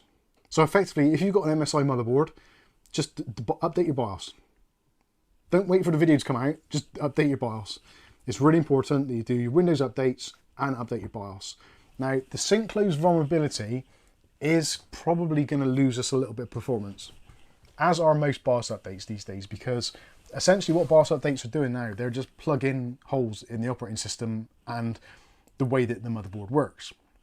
So a lot of the vulnerabilities now are coming into a point where there's one which comes in via the IP6 or IPv6. So on the internet, all devices are connected using IPv4, which is your IP address. But because we're starting to run out of those, they've got a IPv6, which is basically just more numbers. But there is a vulnerability in IPv6, which can be very, well, yeah, pretty easily hacked. So if somebody sends you an email, or you download a program, you run it, there's a vulnerability in IPv6 which can basically leave it so your system is wide open. There's also other vulnerabilities which they can send packets of data, which are either a buffer overflow or a buffer underflow. So they can basically bypass a system. To some of these, they do need local access. I will say that. So it's not like the end of the world and your system is going to be completely compromised, but it's just something which I think you should all be aware of. So do your updates. James says the IPv6 thing is patched. Update your Windows. It is, but I don't think it's fully patched. I think it's just a workaround at the moment until they can figure out how to do it in hardware, which they may not be able to do. So there's two vulnerabilities in MSI's firmware, or UEFI, or BIOS, or whatever you want to call it. Then there's the third thing, which is actually part of Windows as well. So I did write down the MSI vulnerability has got a KB number, or sorry, a CVE of 2024 36877.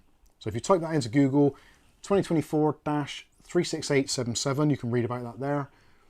I didn't write down, the other exploit is from 2023, so that's sync close, and that is 2023-31315. I made notes. That's good stuff. So I have been thinking about it. Yeah. So for everybody else, Intel users, there's still the IPv6 thing, Windows updates, etc., etc. So do keep those in mind. MSI motherboards, whether they're Intel or AMD, I've got the vulnerabilities. So don't think just because you're on Intel, don't think because you're on Intel that you're immune to problems, because clearly you're not. Yeah, I can't believe I started saying that before my brain engaged, and yeah, anyway, you know what that's about. So yeah, sync close is a relatively important thing, so you should be doing your Windows updates and all that kind of stuff. And driver updates as well. A lot of these things are also via drivers, so vulnerabilities within the actual operating system, and also the way the drivers interact with the operating system. So I remember the PSP one, which was the provisioning driver for AMD systems. Really important stuff. So keep your systems updated. That's a really good idea to do. Anyway, let's move back to the PC. And actually, for the top, I think I might as well go for the over. Oh, sorry. I'll have a look at Nick Barnes' question, and I'll put the overhead camera on at the same time, so you can see the overhead. Nick Barnes, let me have a look. What did Nick Barnes say? Sorry, Nick, I wasn't ignoring you. I'm not. Do most fish tank cases just above the super car?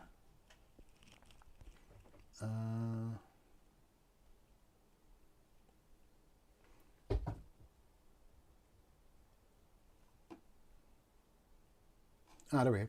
Question: why do most fish tank cases in the main have the main intake fans recessed so much from the back panel? To some extent, it's because of actually, if I take the top off, I know you can't see it, can you? So if I flip this back a little bit, so from that angle you can probably see it. So they're recessed quite a bit. Now part of that is because of the graphics card. So the graphics card is going to come straight across there. Now some people want to have the benefit of having water cooling in this section. So if you have a radiator on there as well, that's going to stick out another 25-30 millimeters. So if you take the 25-30 millimeters plus your motherboard plus the graphics card slot, you need to have a little bit of a recess, because if it's flat, you're basically taking away the option of having fans or having a radiator in this section. So yeah, that is the reason for the recess. Also, because of you need space behind for your power supply, etc., there's a certain amount of room here which needs to be taken up anyway. So yeah, hopefully that kind of answers it. Mostly the main thing is so you can have a radiator in here and also have good clearance between your graphics card, which will be going across there, and your fans. You don't want the graphics card totally blocking off your airflow. Anyway, moving back onto the top here. So to take off the top, you have 2 thumb screws on the back. One, they are captive as well. And there's a handle, so you just pull the handle back and then you can lift off. So again, it's got the same porous design as the others. And it's held in place in 6 locations. So you're not going to get any bowing or deformation.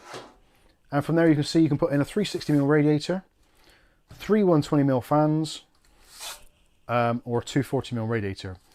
It's a shame that they didn't put the extra pieces in there so you could have a 280 or 2 140mm fans. I'm guessing the reasoning behind that is to give you lots of room between the motherboard and the AIO, so you can gain access to EPS connectors, power connectors, whatever you want to do. And I think most people with this kind of design case are likely to put a radiator in the top. I think that is probably the best or the most popular place. Moving towards the front again, there's the 2 screws which I was talking about earlier. So if we take those 2 screws out,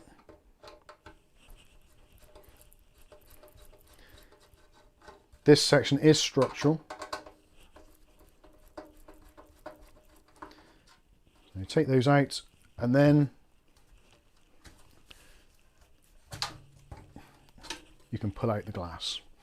It's got a ledge on the bottom which holds it in place. You can see the ledge there. And it has got the 2 little bits there which keep it into position to keep it all vertical so it doesn't wobble around. And there isn't too much flexing going on there, even with the glass out. Go to the main camera now, you can see what it's like with that section out. So it's nice and airy. So you can get in there and make any changes you want to. Yeah. I actually quite like this case. I'm still undecided whether or not I'm going to use it to replace my my streaming PC, which is in the Ceres 500 currently behind me. There are lots of things about this case which I do like, design-wise, and also the overall look of it. And also, it doesn't have a ski slope or a snow shovel front, unlike the Ceres cases, which some people don't like. I'm kind of growing used to it, so I don't mind at all.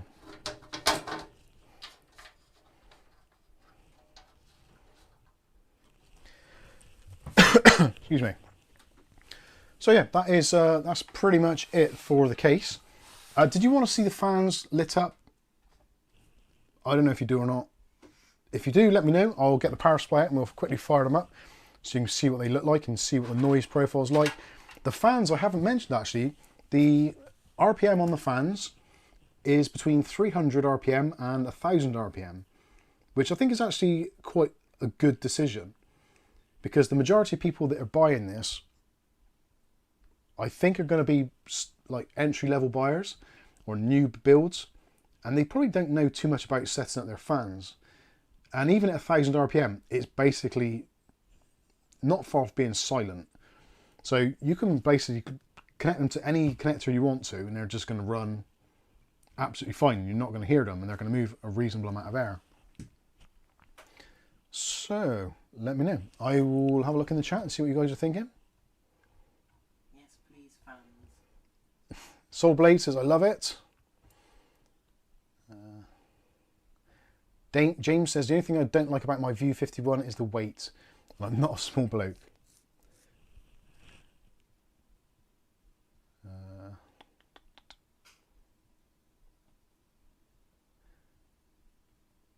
Leanne Lee really started something off with the 011. They really did.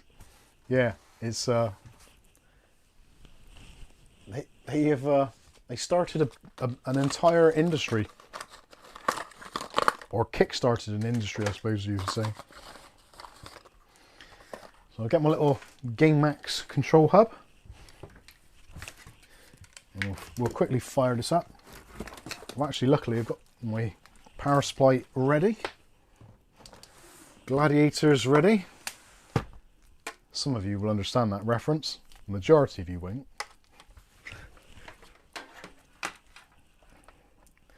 How am I going do this. Let's do it in there. Try not to electrocute myself and anyone else. Oh. Way too many cables down here. Let's turn the power supply off. I still don't know why I've actually still got this power supply here. I should just throw this in the bin. It does kind of work, but I think it needs a new fan. Let's find a SATA plug.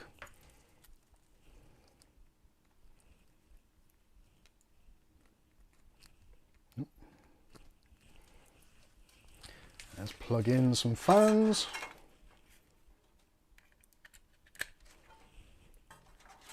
Where's the RGB? Is it glass or perspex? It's all glass. Yeah, God, no, perspex. Oh, I haven't seen a perspex case in a long time. And that's something which I hopefully will never see again. Perspex fronted PC cases were the absolute devil's work. It's the devil's work, I tell you. Absolutely horrendous. Right, power, yay, there we go. Oh, I have to put that up there. I haven't got a lot of room. So here, that's what it's going to look like when it's powered up. And actually the fans are on full speed. And it's pretty quiet. Actually the power supply is the loudest thing. Well, actually, are they on the loudest? I'm not sure if they are. Let me turn the fans up. Anyway. What was the cost of the case? The cost of the case, we still don't know. It's $99 in the US as the starting price. So I don't know. My estimation is it should be around about, I think personally it should be about 70 to 80 pounds. That is what I would consider being a price I would like to pay for it. If it's much more than that, I think there's a lot of other options on the market which would be worth considering. Skystalker says, pretty, is that a 140mm fan at the back? No, they are all 120s. So there isn't actually any option to put a 140 in here other than if you remove these three, you can fit, actually I'll go through the fans actually. So on the bottom, 3 120s. On the back, a single 120. On the top, 3 120s. On the side, 3 120s or a 280 or 2 140s. So you've got a little bit more flexibility on the side for different size fans if you want to. My initial thoughts for this, if I am going to do a build in this and replace the Ceres, now there's a couple of reasons for that, because the Ceres 500 is actually quite a tall case. I do really like it though. And every time I look at it, I do think, yeah, I like that PC. It's pretty bloody cool. So I don't know if I will or not. But in terms of the actual height, this is only 410 millimeters tall. Whereas the Ceres is, what, 480. So it's actually a lot taller. So I would quite like to gain some headroom above the case over there, because it does look a little bit big. And also this is a slightly more compact setup. So in terms of length, I think this is longer as well. So yeah, it's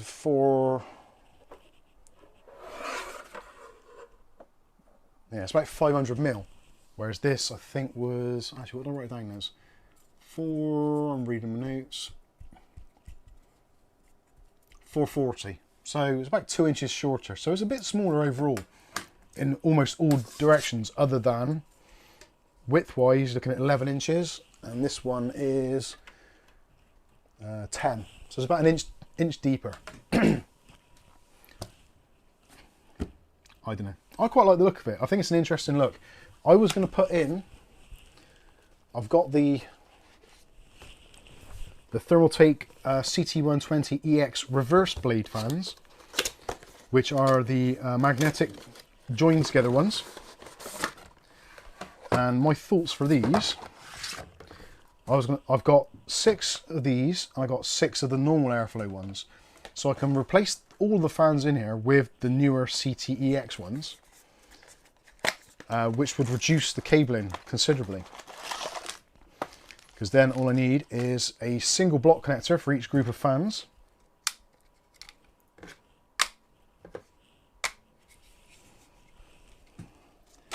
Oops. I kind of knew that was going to happen. Let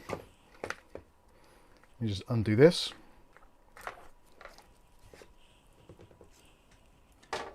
I'm not going to bother screwing these in for now. Actually, I'm going to turn it around that way.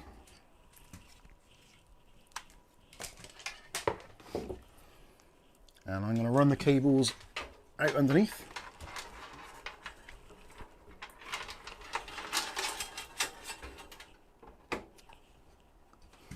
I'll plug those in.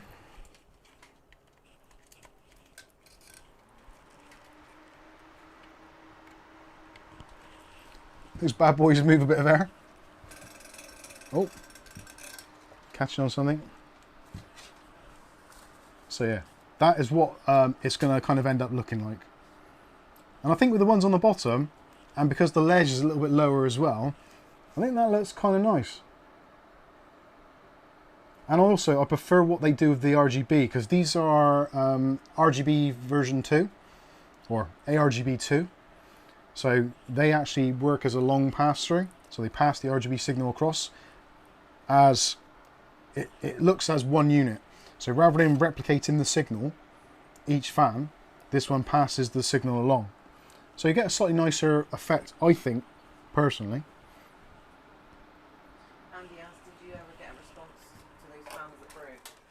No, I've still got those down here. They've been waiting by the side of me to see if they are actually knackered or not. If you want me to open the other ones and see if they're broken as well, I can do that. I think I've broken all of these. The bearings came out on, I'm pretty sure they came out on every single one. And it did make me think, yes, high static pressure PC cooling fans with swappable edition. I had to double check that they are swappable, because it definitely broke when I took it apart. So yeah, if you want me to try and break another one in there, I can do. Go on, get your chocolate ice cream out. What was I saying? Yeah, so I think those CT120 EX ARGBs are great, and because there's only like that cable coming out of it, 2 cables for 3 fans, it's a lot less wiring than all this guff, isn't it? So I could minimize that entirely. So I could have 6 wires rather than having 1, 2, 3, 4, 5, 6, 7, 14 wires, which makes a lot of difference when you're doing cable management. And I think they look nicer as well. So they weren't really tough fans? They weren't tough fans, no. They were very untough fans, actually. Did they say tough fan? Yeah, they are tough fan. Shane Eastnick.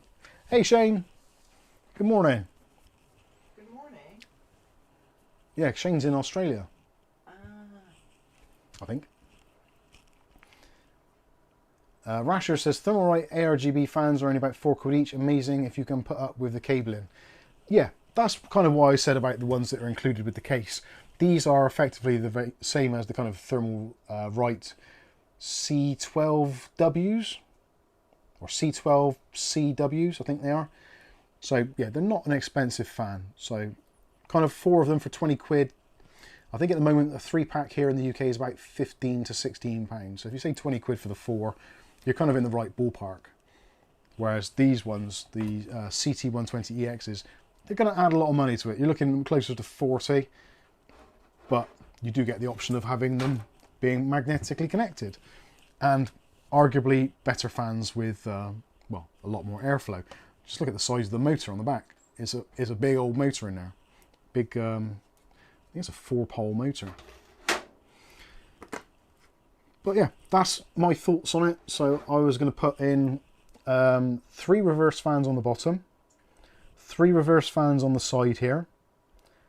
I'll have a 360mm AIO in the top, but with 3 normal fans on, but the CT ones, and then a single CT at the back, which I think would be more than enough. I might even consider not doing the one on the back, but it does add a nice bit of lighting. Anyway, that's my thoughts on it. I think ultimately it's going to come down to the case and how much it is going to cost. That is going to be the key thing, because if you kind of like the idea of a fish tank case, there isn't really anything that this does desperately wrong. There's a few little minor things which I think could have been done better, but ultimately there's nothing which is this which you'd be like, well, yeah, that's a deal breaker, and then look at something else. I don't think there's anything on here which you could go as far as to say that. Or maybe you think there is.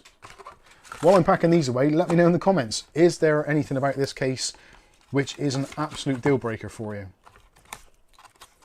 If it wasn't for the price, depending on what that price might be. I have a sneaking suspicion it isn't going to be cheap, or as cheap as we would like. Oh, Nick Barnes, we still use PayPal on eBay. Yeah, we still use PayPal. There's an option you can tip PayPal. Hey. Oh, PayPal on eBay, yeah. Yeah, you can still go ahead and use that.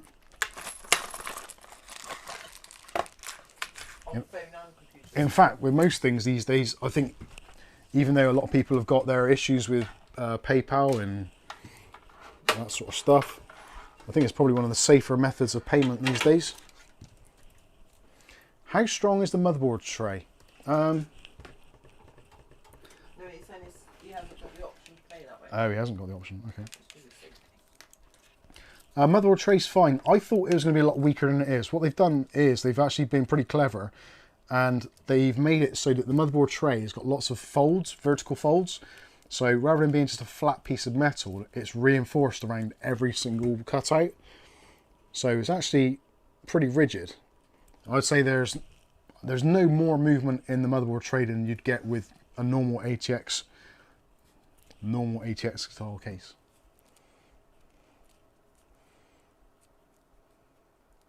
Dutch Jaron says, do I have to say that again?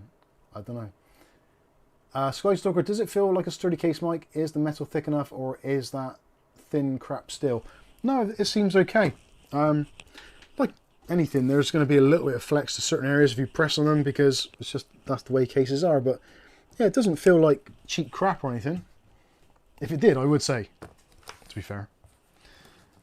Although I've got an excellent working relationship with Thermaltake, and I would be sad to not have that. But ultimately, I owe a lot more to the viewers than I do to Thermaltake for all the help they've given us. And to be honest with you, Thermaltake are pretty decent. If I've ever said anything about anything in the past which they haven't 100% liked, they've not told me. So, and there's been a lot of times where I've actually slated some of the things that they've done. And I've been quite, I wouldn't say obnoxious, but just been honest. They seem to appreciate that.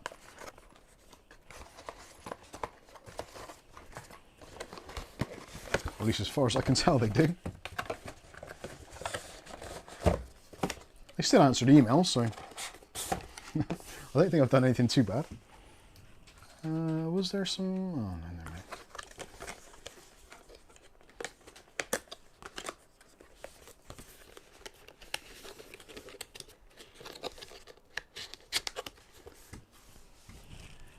Carl Kilding says, Rick, Willy Bob, Brothers in Arms, I also own the King 95 Pro.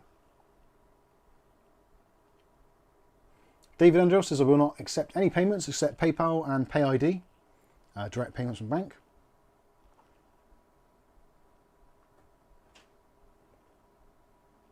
Rasher says, going to go all Lian Li for my Evo XL. Lian Li SL Infinity, a must. Sky says, oh, I know you would tell us how it is, Mike. To be honest, there is actually, me and Kath were having this conversation a little bit earlier on today. There's a video on the channel which we've never released, and it was done in the kind of COVID era, I think. Was it COVID? It might have even been pre-COVID. Seems like a long time ago. It's after. Yeah, I think it was in the mid-2000s again. And yeah, we did a video for a company for a PC case. And I hated it. I didn't like it at all. And I made the video, and then I spoke to the company and I said, look, I've done the video. I've been brutally honest. I've not held any punches. And I've got to be honest with you, I don't like it. I think it's not a great case. There's lots of things which you could have done better, and it certainly isn't worth the money. And normally, if that happened now, the conversation would be, right, okay, well, it is what it is. And they would then, like most companies would say, well, it's up to you. If you want to release the video, release the video. We would prefer if you didn't, for XYZ reason. But if that's your honest opinion, then just go with it. And at the time, it was, they said, I'm trying to think what they said. They said, well, maybe there's a problem with the engineering, or maybe there's a problem with the sample that you've got. Leave it with me, and I'll see what I can do. And we just waited ages and ages, and they kind of basically stopped answering emails. And it got to the point, it's like, well, me and Kath have invested time and money to make this video, which, like, we don't do this for fun. 14th of November 2020. 14th of November 2020. Thank you, Kath. So, yeah, we've been sitting on that video now for 4 years, almost. And I'm thinking, as a special treat to our members, we might release it as a members-only video. Well, members and patrons. And just seeing what the feedback's like. I might have to re-watch the video, because it's been 4 years. I can't remember it exactly. So I'd be interested to see what I thought then about it. Kind of retrospectively. So I think I will do that at some point. Maybe tomorrow I'll have another watch of the video. And ultimately, like, videos are what earn us money. And if people don't watch them, it's wasted money. Wasted time and money. Now, we're not kind of on the breadline or anything, so it's not like we have to release it because we have to make the money. But I think it'd be interesting for some of you, especially those that pay the extra and contribute towards the channel. Clearly, we're never going to get any views on it because I don't think they even make the case anymore. So yeah, it's not going to be one where we're going to get affiliate sales from it. But yeah, it might be a nice thing for a little bit of a treat for some of you members and patrons who've backed us, just to get a little bit of kind of almost back to behind the scenes content, because the video will probably never see the full release to the general public because there's, well, basically no point. But yeah, if you're interested in seeing it, let me know. Either drop me an email or let me know in the comments here, or drop me a line on Discord, and I'll have another watch of it and see if I was justified in what I said, because I'm pretty sure I was. But yeah, it led to us actually falling out with that supplier, and we basically haven't worked with them hardly at all since. And we worked with them a lot previously. And it was one of those things where, yeah, it very much sullied the relationship. So it does happen. We do speak the truth. In hindsight now, I wish I'd released the video at the time. But yeah, 2020 was a weird time.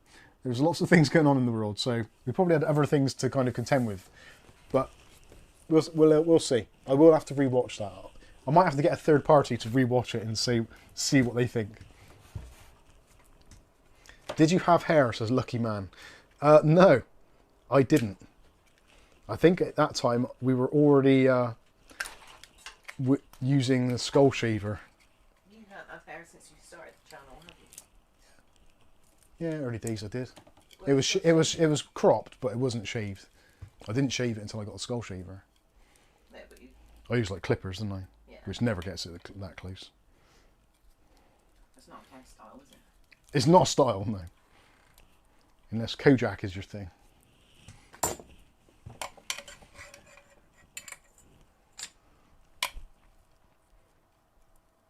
In a Weird Accent says, it's been a year since my AM5 debut. I'm switching to an ASRock board with a 7800X3D. How do you think it's going to go? Now, I'm in a minority, very much so. Because I don't play games all the time on my PC, I don't see the need for a gaming processor. I'm more of a person who would buy a CPU because it's a good price, or it has cores or whatever. So for me, being the best gaming CPU, because gaming is probably less than 5% of what I use my PC for, it's kind of pointless. But I think the X3D is, in terms of gaming, is probably the best performer. As long as you can get it cheap. Like, I would not buy it from Amazon. I would definitely be looking at trying to get one on... I can't believe I just went to put the back onto the front. That's pretty clever. Yeah, I would be looking at getting one off AliExpress with one of their deals, because they are absolutely phenomenal deals where you can save an absolute ton of money. And in fact, some of you may have noticed that we've stopped listing certain products on our affiliate links if AliExpress does it considerably cheaper. Even if you don't want to use AliExpress, the amount of money that you can potentially save, if it turns up that is quite substantial. Almost half the price in some instances. I think they were doing the X3Ds for, I think it was like it was around about 200 quid, I'm sure. It was a very, very little amount of money compared with what they were available for on the likes of Amazon, etc.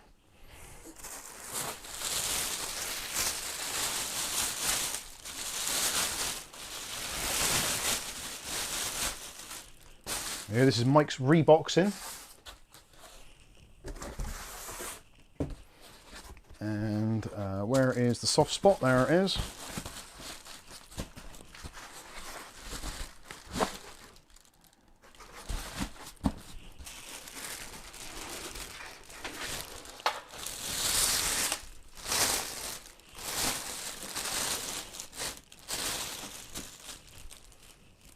Where's the support strut? There we go. Stick that in there.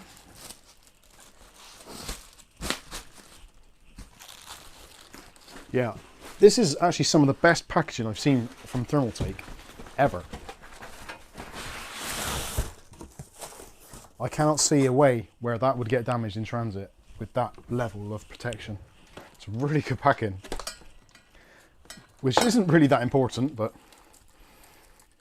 if you're maybe building a PC for someone and you're concerned about shipping it, then it could be something which you value. Yes, yeah, the PC from last week, actually, yeah, I should say as well. Another big shout out to Andy Archer, who sent us a dead graphics card to go in the prop PC that we built last week. Put in there an old dead RTX 2070. I didn't bother painting it, I just stuck it in there, and I sent Mitch a video of it, and he was very pleased. So that hasn't been shipped yet, we're still waiting for payment, because it's going through a TV company, blah, blah, blah, blah, blah. The usual crap applies, purchase orders and all that kind of nonsense. So, but hopefully that will be shipped out. They want it for this week. So things have stepped forward a bit. So looks like I'm gonna have to arrange shipping on Monday for collection on Tuesday, or maybe arrange it on Sunday if they'll collect Monday. I don't know if they will. I'm not sure if Parcel Force or Royal Mail do work bank holidays. He was used to. Oh, and also we have, well, we were supposed to be getting a delivery on Friday of our new Mike's Unboxing pens, which I am very, very excited to receive. And they were due Friday, so I kept on looking out for them. And then about 6 o'clock on Friday evening, I got an email saying, your parcel's been rescheduled for Tuesday. It's like, bastards. Been waiting all day. I was very excited to get that, but yeah, they didn't turn up. So for those of you that don't know, in the West Country, in the United Kingdom, there's a motorway called the M5, and if there's ever problems on it, the traffic and congestion gets absolutely ridiculous. And I think I read a report that there was like 25 miles worth of queued traffic on the M5, so I'm guessing that is why the delivery was delayed, because it was coming from I'm trying to think where they said it was coming from, the sorting centre. Like Staten-on-Wye or something. But anyway, not near here. So That isn't a place, or are you just muddling any names together? No, because I was thinking at the time, it's like there's a services which is on the M5, which is relatively near us, and I can't think what that was called. But it was a similar sort of name, so I assumed it was something like that. Viali says, wow, Mike, a supply a motherboard speaker with the case. Yes, they do get That's something I've noticed actually. Thermaltake seem to always put a BIOS beep speaker in their PC cases, which is really cool. I like that. It's a nice addition. And I've actually just done a video about those. So yeah, that was pretty good timing also.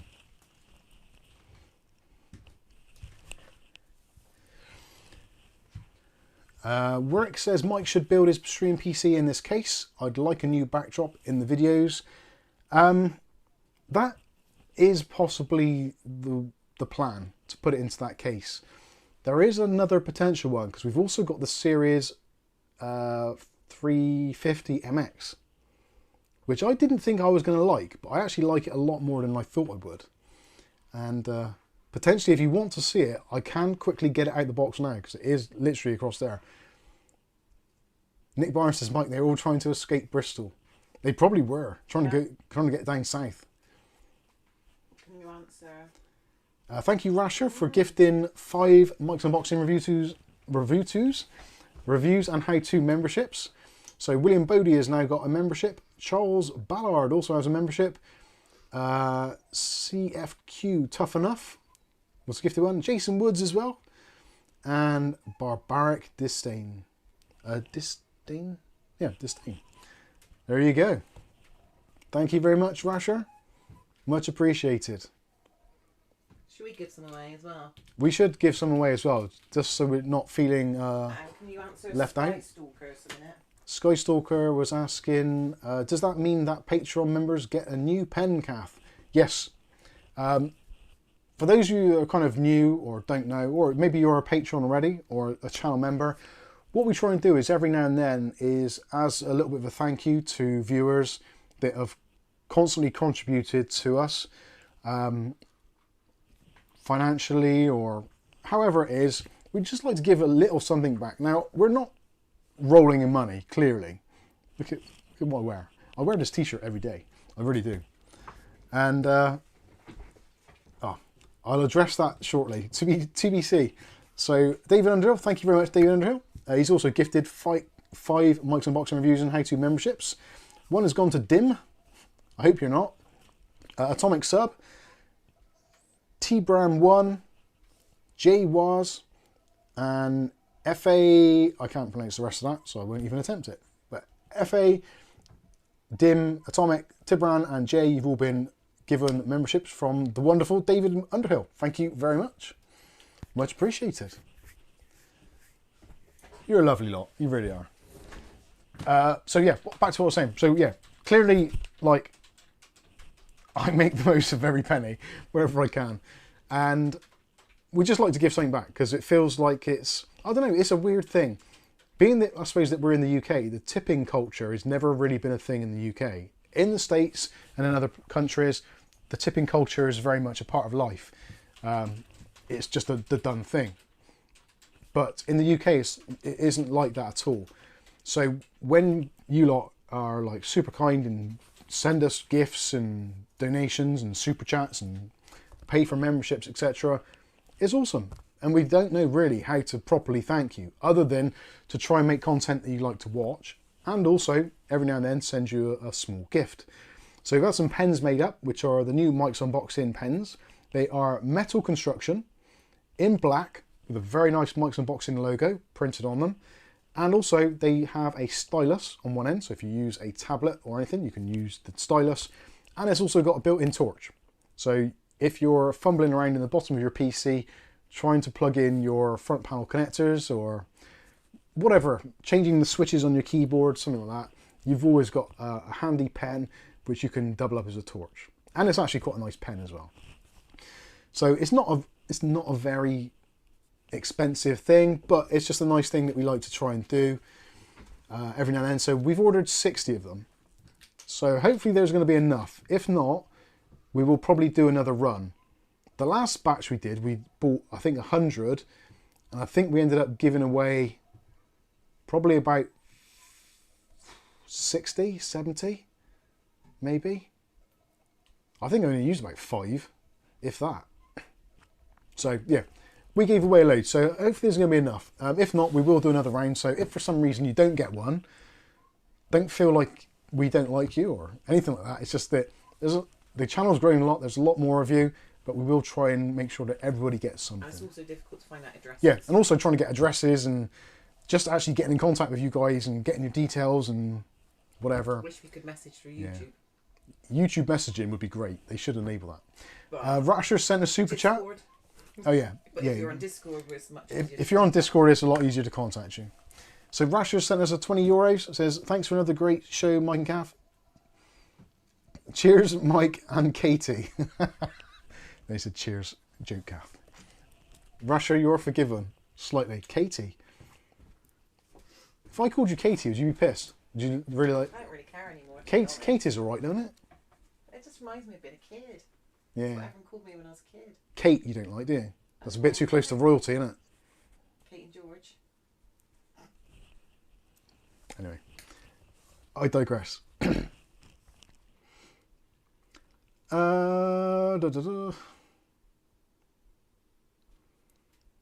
are we doing this donation? Lucky Man says, I paid for mine as I'm unlucky. Oh no, sorry. Right, go on, Kath. Let's let the freebies go. If they are freebies. So there we go. Kath has just released the magic balls.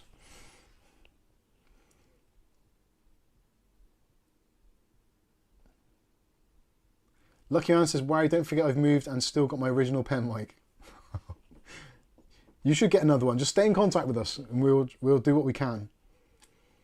So there, Hooves has been gifted a membership. Met Prism, Richard Schneiderman. That's a great name. That's a strong name. Strong sounding name. David Starbuck and Pac-Man Dave's Drone Gaming. You've all been gifted memberships as well. So you get early access to content through the members thing. You can also use the emojis, which no one uses. And also, if you go to the Discord, you get the VIP rank for as long as you remain a supporter of the channel. Which I will put in the Discord link in the chat now. So if you want to join our Discord, you're more than welcome to do so. And Skystalker again? Skystalker says, Kath, Tina just asked if Mike's Unboxing has a Facebook page. I said I thought so, but she can't find it. Is it still up? No, there is a funny story with that actually. We did have a Facebook group page and I was working in the shop on a Sunday and the page was going well. It was growing, getting some decent views. And all of a sudden I got 80 plus messages from Facebook saying that I'd violated their terms and conditions for copyright for Apple products. I was like, what the hell's going on? So somebody, I guess somewhere, must have posted something. I don't know how. I still don't fully understand it. Post on there apart from us. I don't think anyone could, but for some reason, yeah, we had 80 different takedown things. So after I think the first 3, they delete your channel. So I was trying to go in to find out what was actually going on and they'd already deleted it. So And we couldn't be bothered to contact them to find out what. I honestly couldn't be arsed to get in contact. I think I tried to get in contact. It's like, what's going on? Accounts are banning them, Yeah, so it was just we're nuts. bothering. So yeah, Facebook effectively deleted it. I am tempted to do another one because I do use Facebook and I know people do and it is quite good for sharing links and stuff, but it's a bit of a pain. But we'll see. You never know. David Andrew says, I once called my wife Mary. Karen, my now ex-wife, was not impressed. I agree, Violet. I don't use it. Viali says, Facebook is crap along with all social media. Social media is crap in general. For us as kind of content creators, it's actually quite useful because it allows you to contact people in ways that you wouldn't otherwise, such as like Facebook groups. You can send links, or if there's a deal that comes up on the Discord, or I find a deal somewhere, I'll generally post it on the Discord first of all, then I'll put it onto the Facebook, and then probably in the YouTube community section as well. So if maybe you're not watching YouTube or you're not on Discord, then if I know you on Facebook or you're following me on Facebook, then you'll get the deal sent there.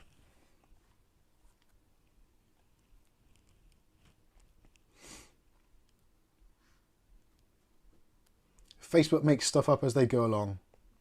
I'll be honest, yeah, I don't agree with Facebook and the way they work at all. but very much like YouTube, it's the bigger social media platform. It's got amongst the biggest amount of consistent users on the planet, other than probably something like TikTok. But TikTok is TikTok. What can you say about it? It's a weird platform. I like YouTube. I like being on YouTube. We're also on Rumble as well, limited.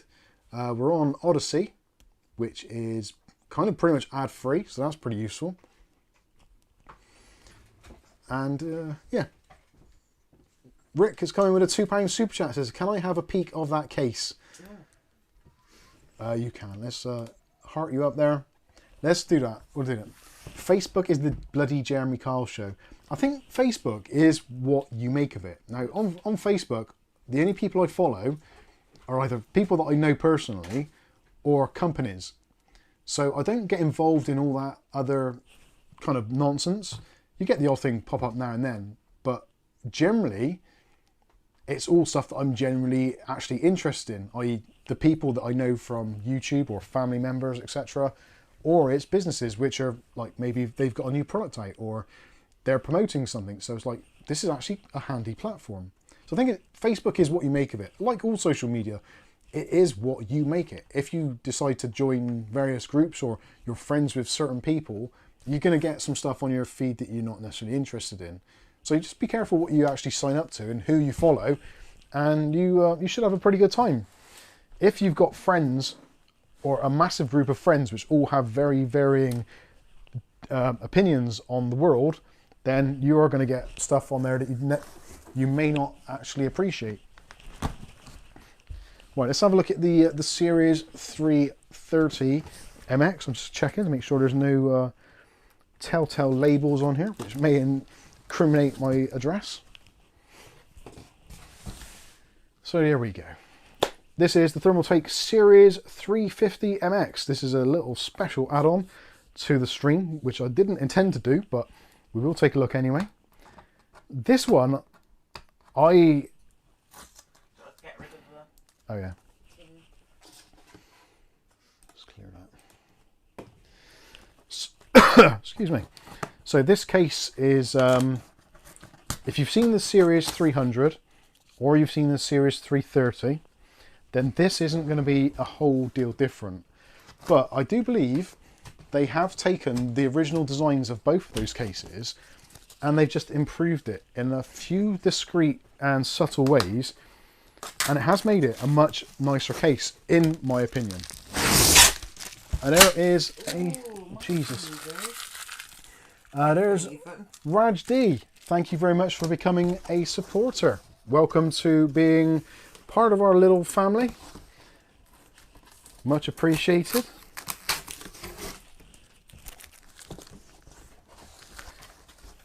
Welly Bob says, "Is this the case Dave don't like?" Exactly. There's another super chat from Jason Woods, £2 there. Thank you, Jason. Much appreciated. Saying Mike is also on OnlyFans. Yeah, only Thermaltake fans. Only thermal underwear. Thermal underwear fans. So this, the Ceres 330 MX. Sorry, 350 MX. This is going to be, I believe, about about £100 thereabouts. There are some good reasons why it's a little bit more expensive. Let's see if I can get the static shock out of the way. So this is what I mean. I don't like this packing. Like, this is almost splitting already, which is not good. They should have used the foam that they did with the View.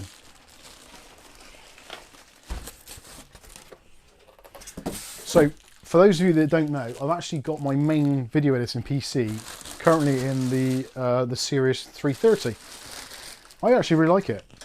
I ideally wanted a case that I could put a 360mm rad in, which these really kind of aren't. So this is the, well, you've probably guessed already, this is the black version.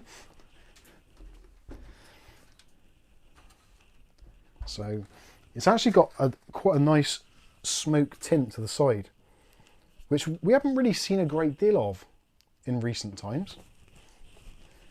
So I'm actually quite pleased to see that making a little bit of a resurgence. Viali says, yes, a black case, much better. Yeah, I've got a bit of a thing for black cases, actually. God, that's on tight. Oh, tell you what, if I undo the screws, that would be helpful. Oh yeah, this is the one Dave didn't like. So there is a bit of a smoke tint to there. Not a huge tint, but certainly enough to upset some people, no doubt. Now the reason why it's got a smoke tint to it is because if we look at the front panel, this also has a smoke tint to it. Nice to see a black case. So you've got two CT120 fans behind there, and you've got this glass front panel. Now don't worry, there's mesh. They've actually put mesh in lots of nice places. So they've got mesh down the bottom here.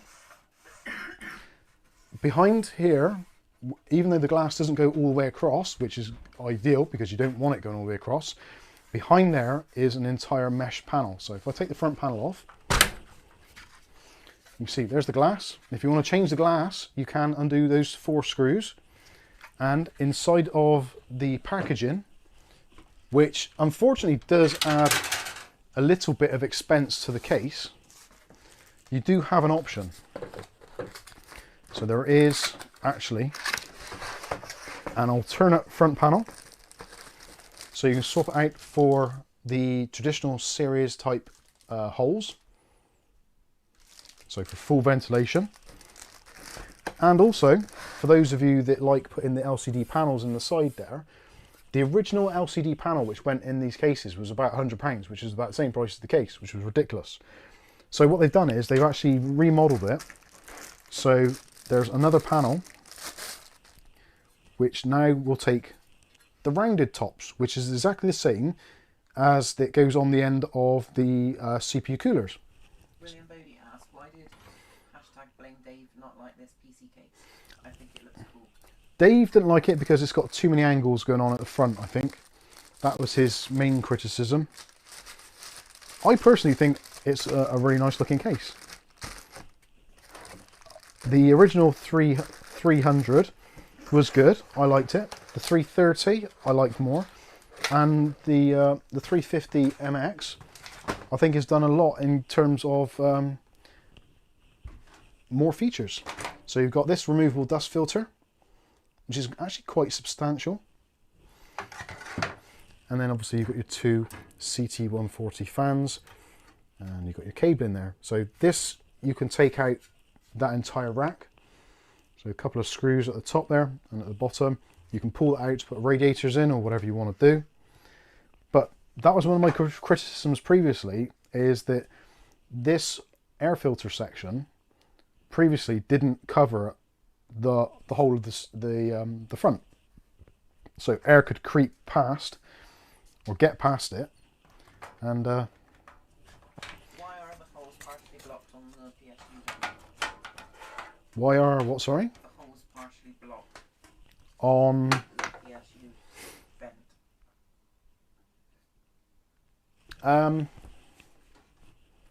On what there? It's just a design thing. There's no real kind of rhyme or reason to it. In fact, if I take that off, yeah.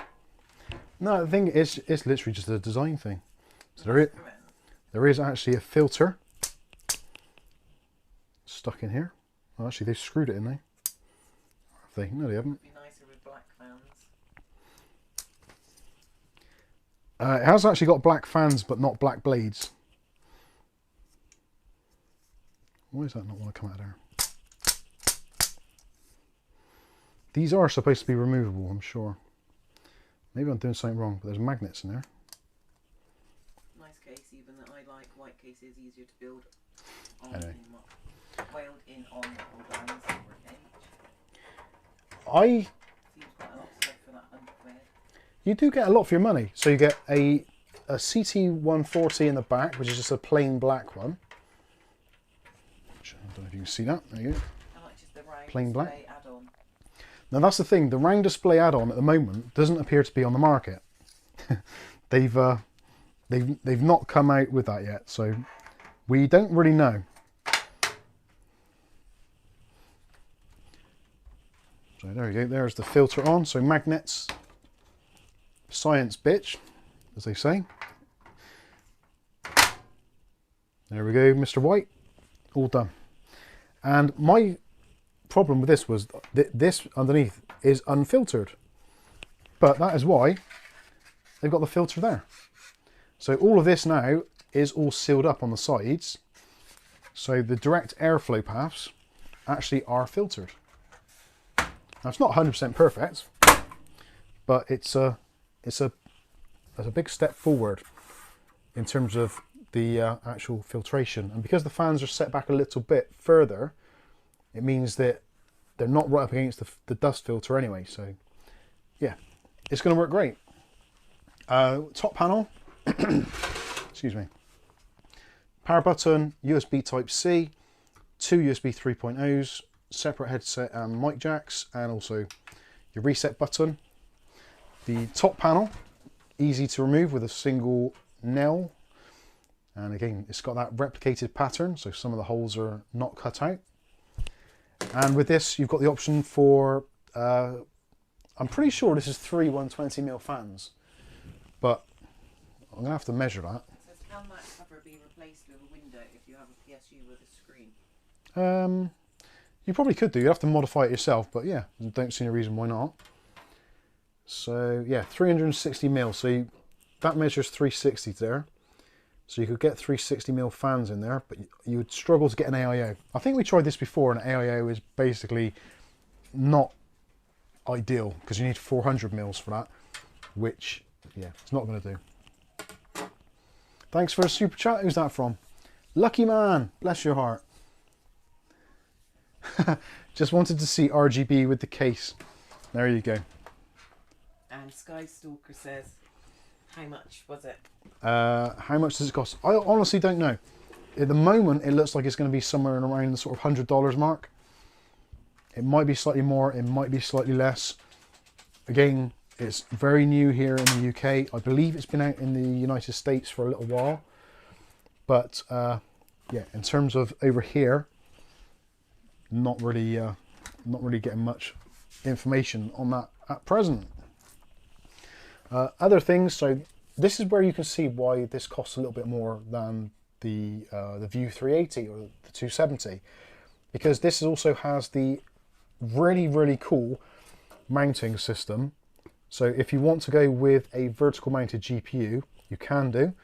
Also, they've made this decision to spend the extra money with removable PCI Express brackets, which is obviously going to be a good thing, because when you're spending a sizable chunk of cash, these are the sort of things you expect to have.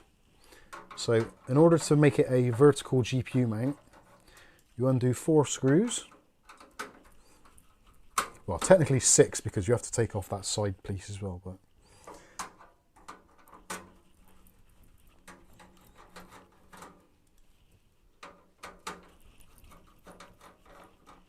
so we have 4 screws. We can pull that off this way, spin it around 180 degrees, and there we go.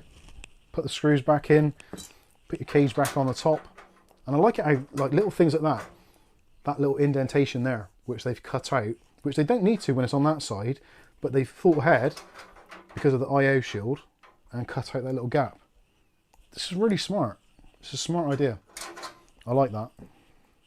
So yeah, if you want to use a vertical GPU mount, you can do very easily, and you don't need a degree in rocket science to be able to figure it out, even when you're filming on a very weird angle with a cold late at night on a Saturday.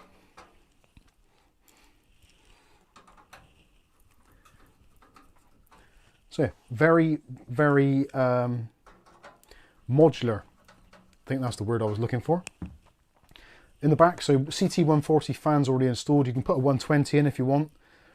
If you put a 360mm radiator in the top, which you can just about squeeze in, you will have to forego the fan on the rear. I think that was what I worked out previously, that if you do put a 360 in, you're going to be a bit tight on space. And personally, I think with how good the 280s have become in recent years, a 280mm radiator actually looks much nicer in this case than a 360. I think a 360 takes up a bit too much room, and it's nice having all the fans being 140mm, because you've got obviously two 140s in the front, you've got the 140 in the back, another two 140s in the top, so this is really good. You've got some really nice airflow, and 140s will move a little bit more air at a slower RPM. We've also got the back to front. Actually, let me take the back panel off, and then you can see that a little bit easier. God damn it, that's put on tight. So the back panel, this is actually feels very, very, very heavy duty. In comparison now, after looking at the other one, that is, yeah, quite a difference actually.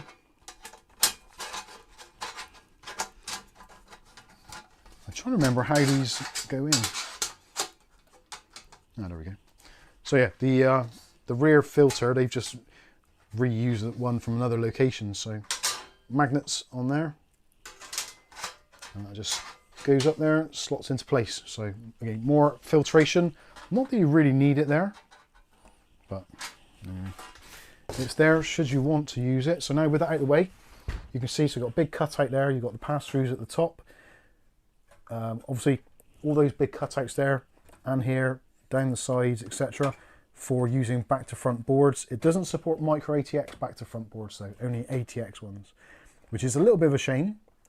And one of the primary reasons for that is if we swap the back round, so because we've got a hard drive tray here, they couldn't really cut out more panels here. So I think for them, it was a case of, right, what do more people want to do? Do more people want to use back to front boards that are micro ATX size in an ATX case? Or do people want to be able to store maybe a hard drive or an SSD? I think personally, I think they've made the right decision. I don't think putting a BTF micro ATX motherboard into a ATX case makes a whole bunch of sense. You might just buy a micro ATX case. Other nice little features, so the steel is a little bit thicker, still got a little bit of flex there, but not a huge amount. So you've got that removable tray, which has been put on really tough. So that comes out, and you can put in either a single 3.5 inch drive, or you can put in a single 2.5 inch drive, which I'm pretty sure on the Ceres 300 or the 330, this slide panel, it was bigger, wider. I think it went all the way across, so you could have a 3.5 inch drive and a 2.5 inch next to each other. I'll probably need to check that, but I'm almost 100% sure that is how it works, because I'm sure George has got his PC and he's got two drives in his. Maybe he's just got the one attached, I don't know, maybe. Anyway, so yeah, I suppose they could have just put the cutouts in as well, so you had the option, but a bit late for it now because it's done. Other things, obviously the Thermaltake straps on there for the cable management. Those are pretty cool, quite useful for keeping all your cables nice and tidy. And if we take a look at them, you've got the usual stuff there, so actually there's no real point in me taking these out, is there? I will take them out. So you've got USB 3.0, two of those type A's. You've got a USB 3.2 Gen 2, 10 gigabit per second USB-C. You've got headset audio jacks, and also you've got your single molded front panel connector. So again, for your power button, reset button, hard drive LED, power LED, just one button. Again, it's the wire from the back, so it's nice and easy if you've got a board which supports it, because you can just plug them all in here and you're kind of off to the races, which is great. The only thing I would have liked to have seen on this, I guess, actually, they've moved the SSD trays there. So you can put 2 SSDs there and there. I don't think those were in it before, in that location. So that's kind of nice. So yeah, you can put a single 3.5-inch drive there.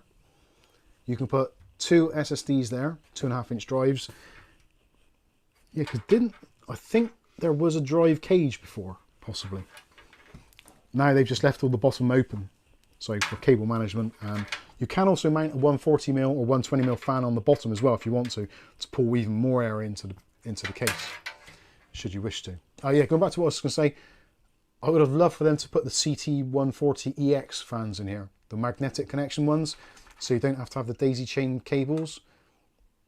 It's not too bad with this because it's only 2 fans anyway, so it's like pretty straightforward stuff.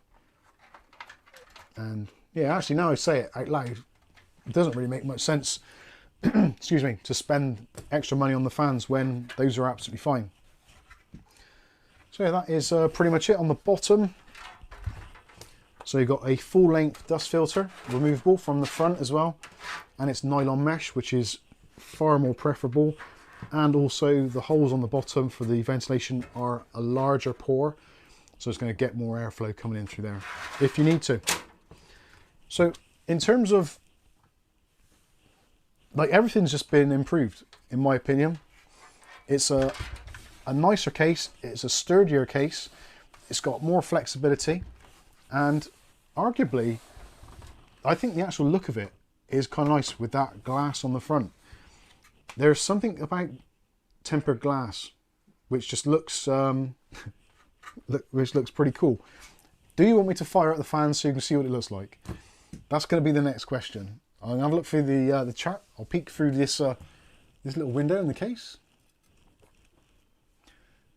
The first thing I read was a letter saying, "I like cats, mostly with hot sauce." Oh dear. Charles Ballard says, "Do it." All right, let's do it. I've got most of the stuff here anyway, so even though I've packed some of it away.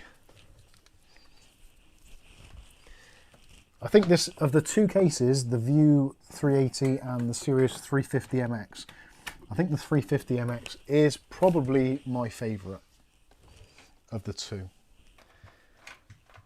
And I could, well, yeah, if I have actually, I've got some of the Swafan Pro fans in black, so I could do a blacked out build. Which I don't know how I feel about that, because I've not done one in a very, very long time. Like a proper stealthy build. But I'm almost tempted. Let me know in the comments then, guys and girls, and those that may be undecided, what are your thoughts on the 2 cases? If you had to choose one of the cases and you had to pay for it out of your own money, would you go for the Ceres 330 MX or would you go for the View 380? And actually, they do come, this comes in a variety of colours as well. So there is, I believe there's going to be a black, a white, Hydrangea blue, and Matcha green, the same as there is with the View 330. Whereas this also will come in bubblegum pink, bumblebee yellow, Sahara sand, and peach fuzz. There's going to be a whole range of colours available in this one. What's that somebody said? Stealth won't sell. Stealth PC won't sell. No, definitely not. And it probably wouldn't get any views either. People are really funny about that kind of stuff these days. It's got to have pretty lights and colours, otherwise no one's interested.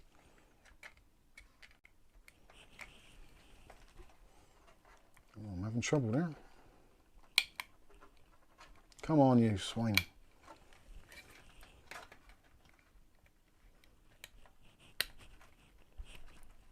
Oh, is that gone? Oh, fuck.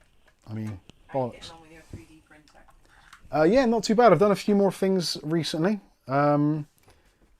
Actually, not this week, I haven't thinking about it. I just bent the pin off on my RGB hub. Oh, crap.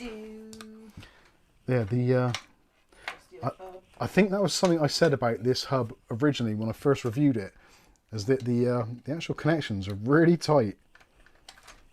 There we go. Power, speed.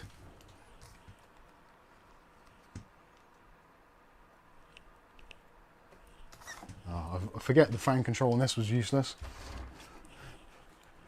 The V4 version of the Thermaltake, the V4 of the GameMax controller is much better. This thing sucks, but I don't want to throw it out because it costs money. I can't see what it looks like, but actually that looks nice. I like that. Vasher says, fuck, I mean bollocks. Yeah, what's that? What was that on? That was on bottom, wasn't it? Something like that. What did it take further? It might have been. Shane says, I prefer blackout builds. Rasher says, wow, great memory, Mike. What was that? What did I remember? That you printed something and then never answered the question. Oh, right. Sorry. Yeah, I haven't printed anything this week, have I? I don't think. I did the house number. You did print something. Thought, did you print a new motherboard? No, something big. Yeah. Oh yeah, I did, didn't I? I think I showed that last week, didn't I? I've done another. These are plate stands, but they will work as motherboard stands. Until you use this stuff. Until I Realise they I tried breaking some of this stuff the other day, and it's actually really hard to do. I need to have a look and see what that looks like. I think that looks actually quite nice. That don't look half bad. I could do the peel.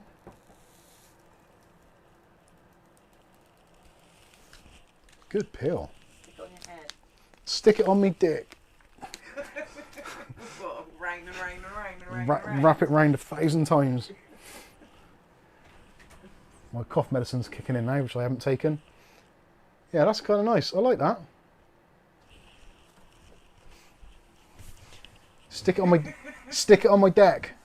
Mike, you remembered all the colours. Oh, I remembered all the colours. Yeah, I think I probably left one out.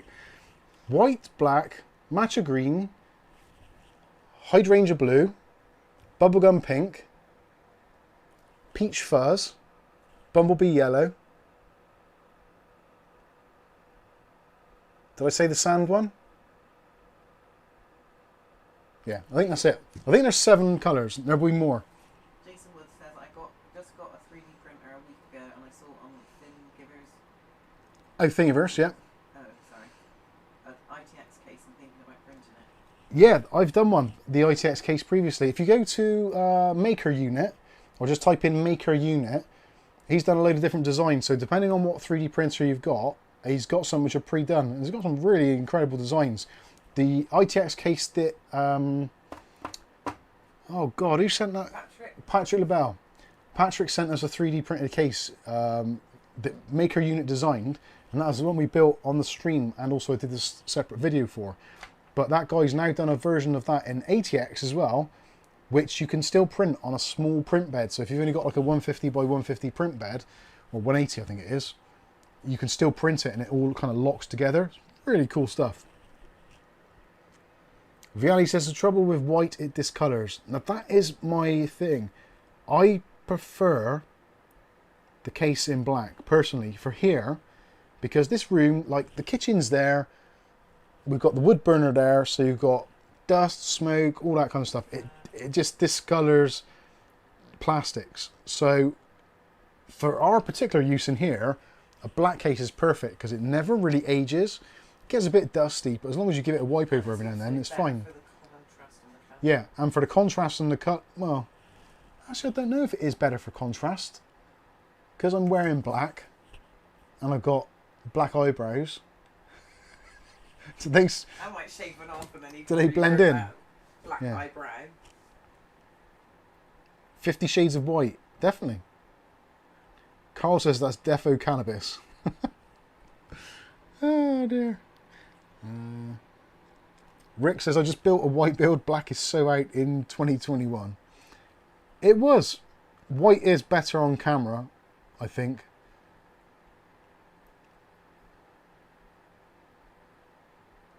I didn't see what Jason replied. What 3D printer did you get? Black shows dust, whereas white hides it. That's true. Oh, right, okay. Flash Forge 5M. I'm not too sure what that is, so I'll have to look that up. Cool, though. Nice one.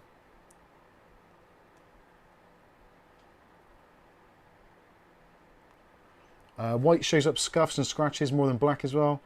Yeah, and also as well, if you damage a black case, either the plastics or whatever, then it's actually really easy to repair, because these are like in a satin matte black, which you can just grab a rattle can from most DIY stores.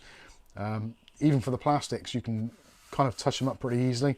Something which as well, if you look at the case behind, you can just about see. Oh, have I moved the case the wrong way? Yeah, I have. Have I? Can you see that? So the Ceres 500 and the 300 had the contrasting panels at the front, which makes the scoop stand out even more. Whereas with this design now, it's all one colour. So even if you don't really like the scoop on the bottom, you don't like those angles, it doesn't stand out like a sore thumb, because it's all black, so there's no contrasting colours there. Obviously, if you had it against the background, which is highly contrasting, and it was on an angle, you would notice it more so. But yeah, I think they've done a cracking job on this, I really do. It's going to be interesting to see what the final UK street price is going to be. But they have a red one. Metallic red. Deep metallic red. There is a metallic red, yes. I'm sure there is. Yeah, like an Iron Man red, which I think is going to sell like hotcakes. Who do you think wants that? I would say that's going to be Patrick LaBelle.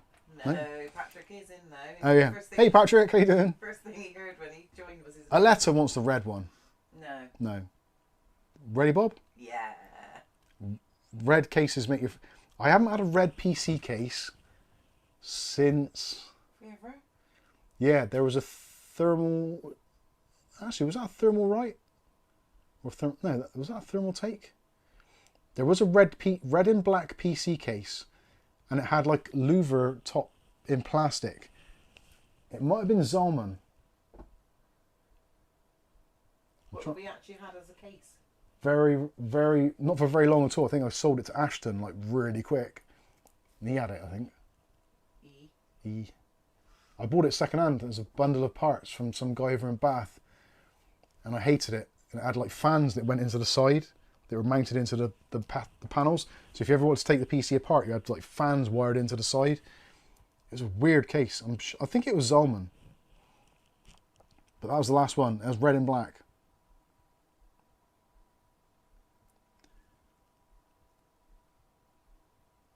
Viali 100 says it looks far better in black. Yes. Does that case come in other colours, or does Thermaltake normally go down the black, white only case? No, Mookie. This is one of the things which Thermaltake are really pushing last year and this year, and going through that. So they're doing. I think there's 7 or 8 colours. So let's rewind a little bit. There's the Snow White, black, Bumblebee yellow, Hydrangea blue, Matcha green, Peach fuzz, metallic red, Sahara or dust or some beigey colour, but they're also doing seasons as well. So there's going to be seasonal colours. So forgot bubble pink. Bubble pink. I said that, didn't I? But yeah, tell you what, if you just, I'll grab it. Oh shit! Ran over my own toe. Let me see if I can get the Thermaltake site up and see what colours are currently on there. Thermaltake Ceres 350 Blood red metallic. MX.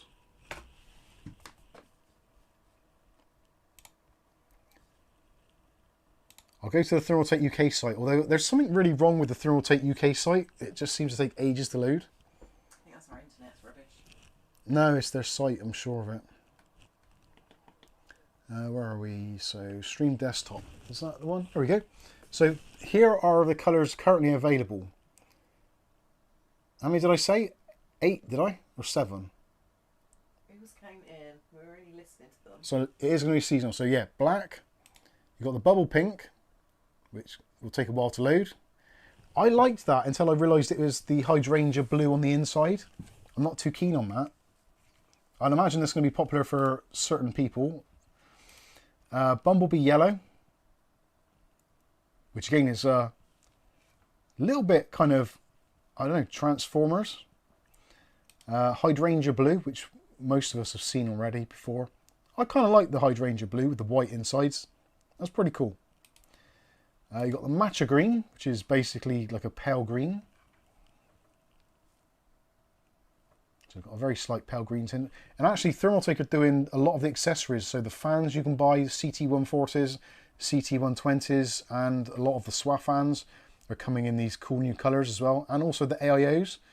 So you can have the matching stuff. And also power supplies, believe it or not. Racing green, I hate this colour. I absolutely genuinely hate this colour. That to me sucks. I don't know what it is, it just reminds me of, I don't know, something not pleasant. Don't like that at all. Never liked green much. No, it's not. For a computer case, I don't think racing green works at all. It's just the wrong thing. It doesn't work on a lot of cars. And of course, we've got the snow version. So for the purists, you've got obviously the snow and the black. But if you like to try something a little bit different, then you can try the other alternatives. I actually think of all of the cases, I think the black one looks the best. But I'm not sure about the panel on the side. I think that either needs... Sand one. Yeah, they've not... The sand one is what... The sand and the Peach. fuzzy peach are the seasonal colours. So they're probably not going to be released yet because we're heading into winter. So they'll probably be early next year. They were at CES.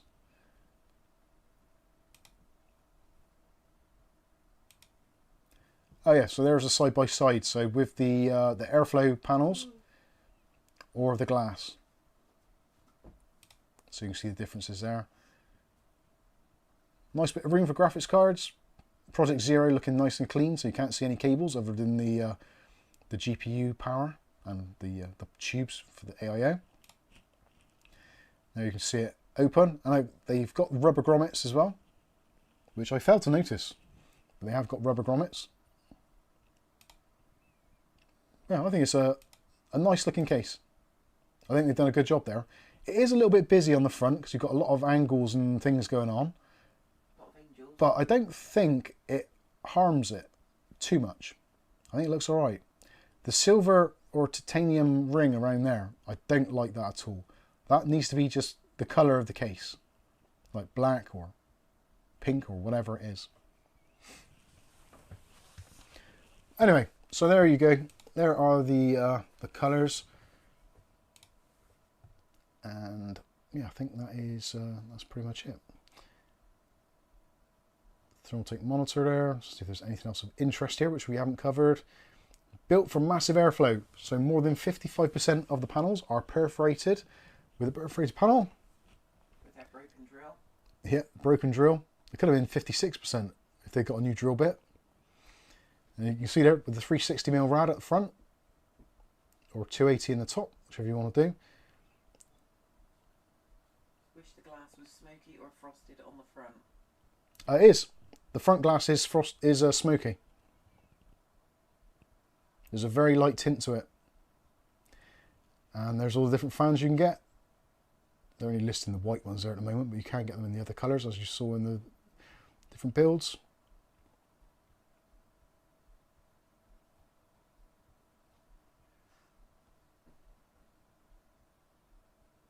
Yeah, I'm not too sure if I prefer the mesh or the glass actually. It looks like a cab over racing truck with the chin spoiler.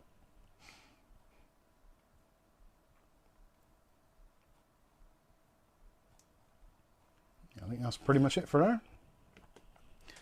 So yeah, hopefully that gives you an idea of what it's all about. And I'll take that front panel off again so you can see what the tint is like. There it is. The tint on the front glass is the same as the side panel. Ow, my finger. So, I don't know if you can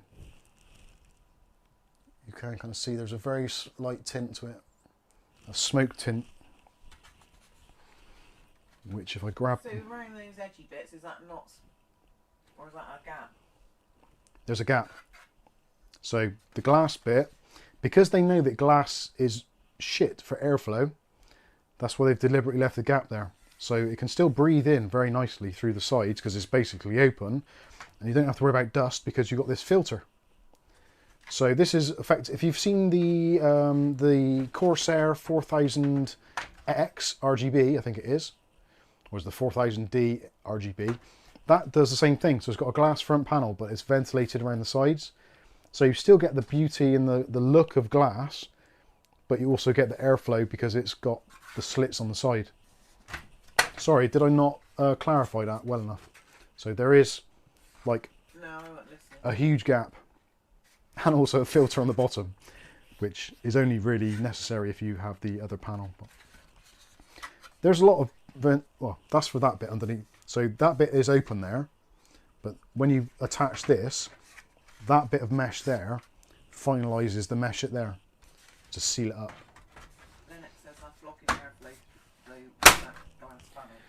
Well, the thing is, because the sides are so big, like you can put you can put a couple of fingers in there all the way through. So it's not going to restrict airflow. And I will be doing some testing when I do a build in this. I will do some airflow testing to see what the difference is.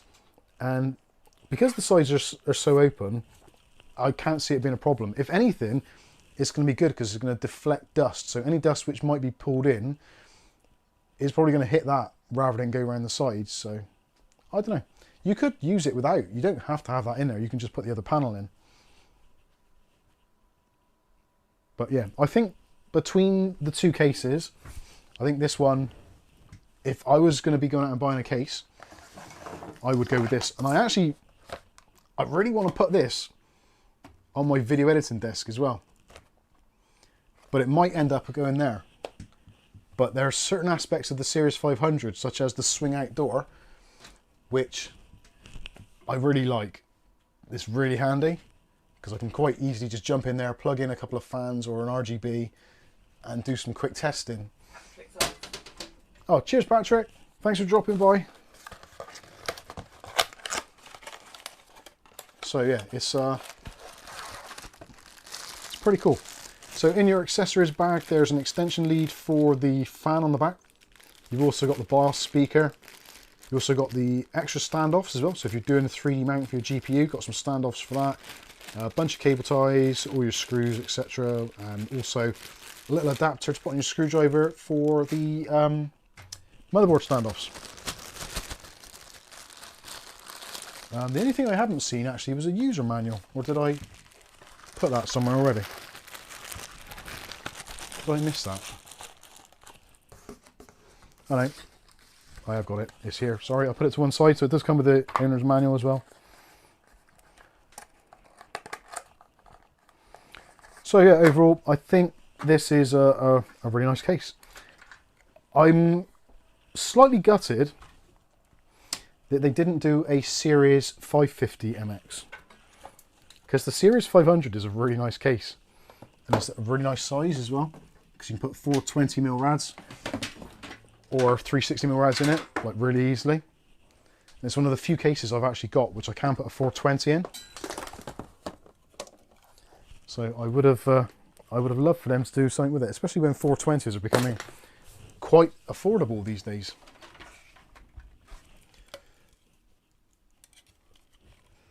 Let's have a look at your chat there, see what you guys are thinking.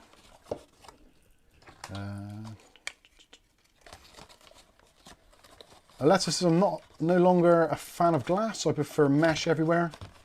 I can understand that. Shane says, yeah, Mike, well, not good for airflow. Glass is a really good dust filter. It is one of the best.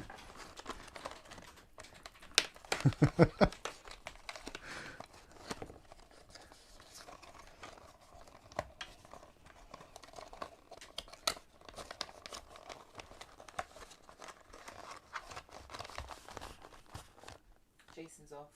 Cheers, Jason. I'm off to bed as my printer has cooled down after all day. Very cool. Good to see you in the chat, Jason. Right, let me get this packed away. And then we'll have a final chat and take some questions.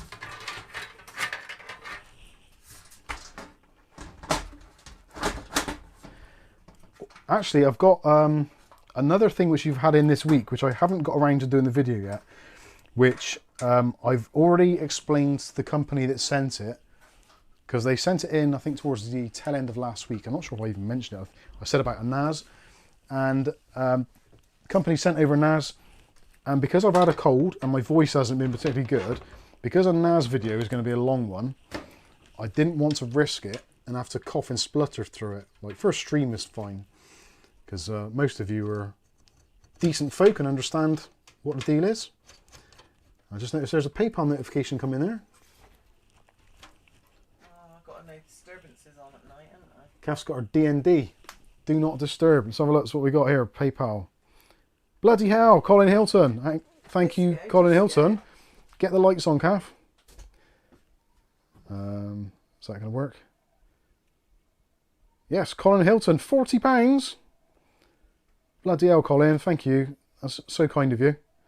You really shouldn't. You really, really shouldn't.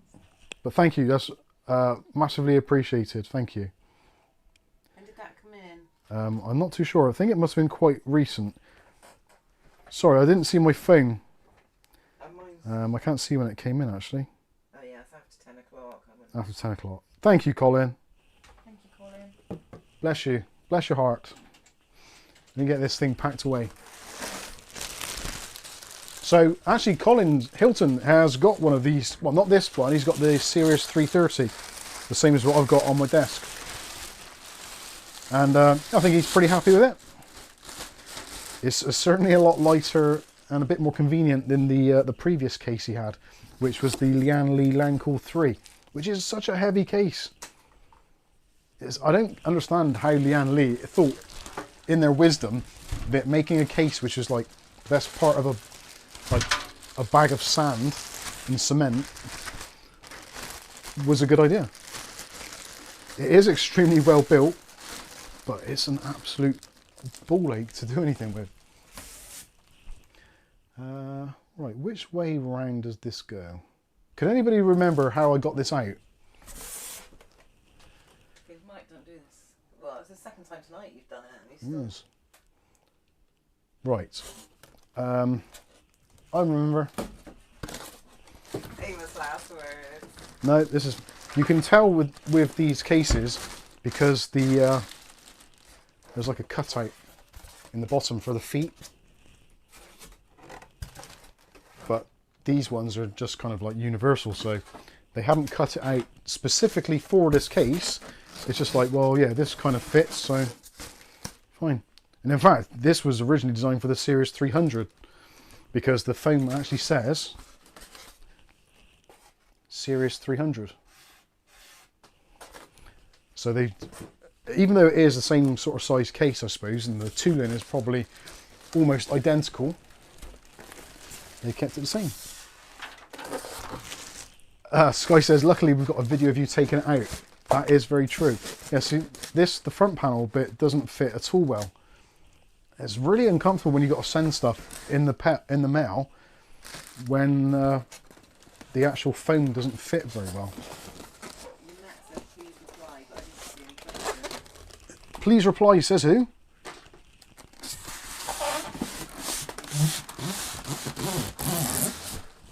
That wasn't me, that was the case.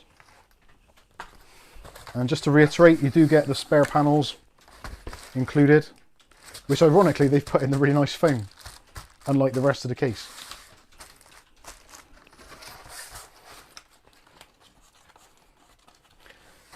Optimus, does Thermaltake need more eco-friendly packaging?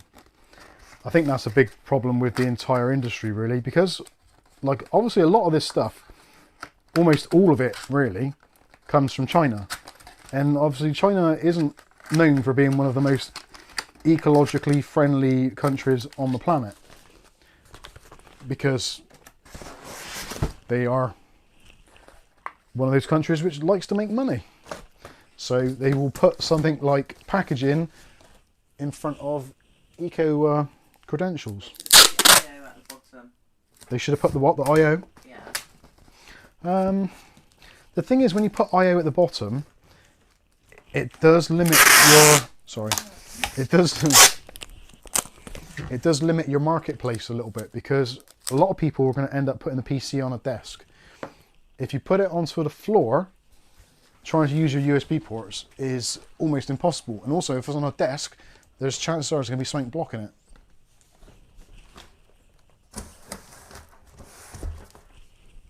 So I know what you're saying. I do agree to some extent. It would be good to have it there as an option.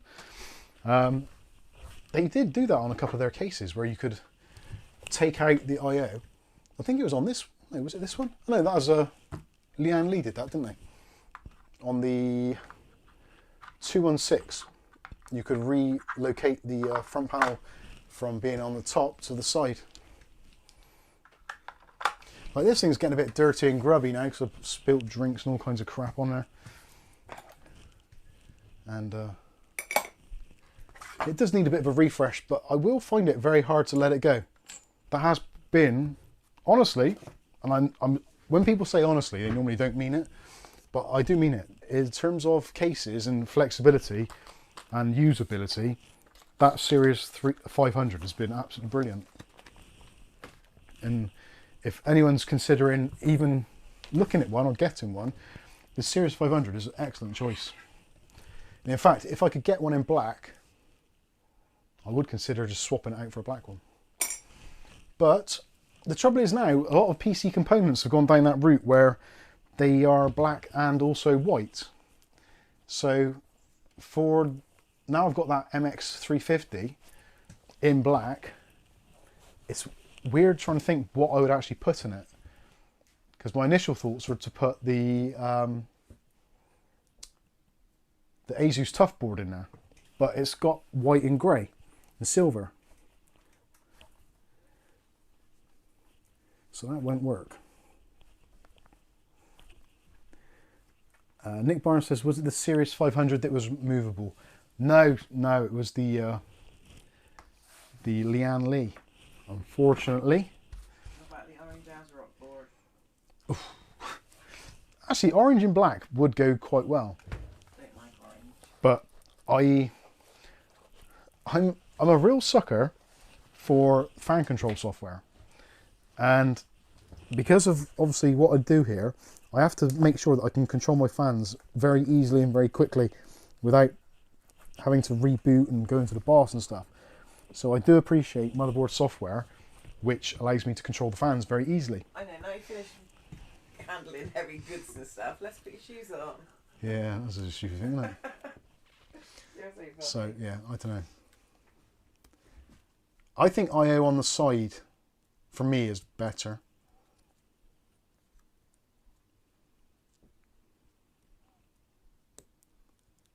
Sometimes when I turn it on my computer it works normally, and sometimes problem 43 comes up. If it works normally sometimes, and sometimes you get error 43, that is a software problem. It's not where you need to reflash your graphics card. It is because your software isn't loading properly. So the most likely thing is you've got an ATI graphics card or Radeon graphics card. So you need to run DDU in safe mode and strip out the drivers entirely. You might need to do a fresh install, or at least do a Windows repair install. Then do your chipset drivers, then reinstall your graphics card drivers after the updates are done. Can you walk it through Discord? Yeah, if you need any help with that, then we've got our Discord. Links are in the video description. Charles Ballard says the Ceres 500 TG ARGB is on the Thermaltake website for $169. That seems expensive. I don't think it's that much over here at the moment. Let me have a quick look. I will go to scan.co.uk, because I think they are the kind of the preferred supplier for Thermaltake in the UK. They normally have some pretty good deals on, so let's have a look. Ceres 500. £120 at the moment, Although the black version is actually cheaper, 110.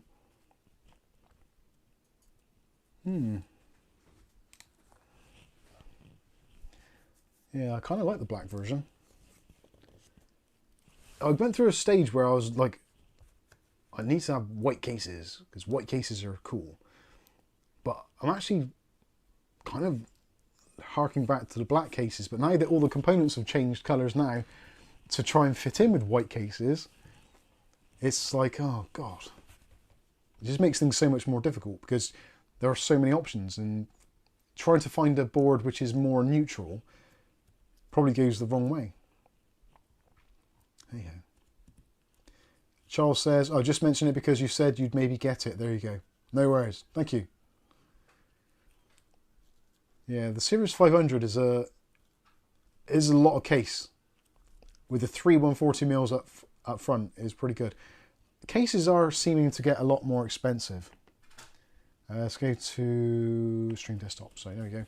Ceres 500 TG ARGB in black. £109.98 with free delivery. Oh, it's hard to say. And the white version there, 120. See, the original Ceres 300, 69 now. And there's one in Matcha. What else have they got? Yeah, how ridiculous is it when the Thermaltake 3.9-inch LCD screen kit is 80 quid. The whole case is 70. How can that even be even remotely... yeah. It just seems really stupid. It really does. I don't know whether that's greed. I don't know. That sucks to me, I think, personally.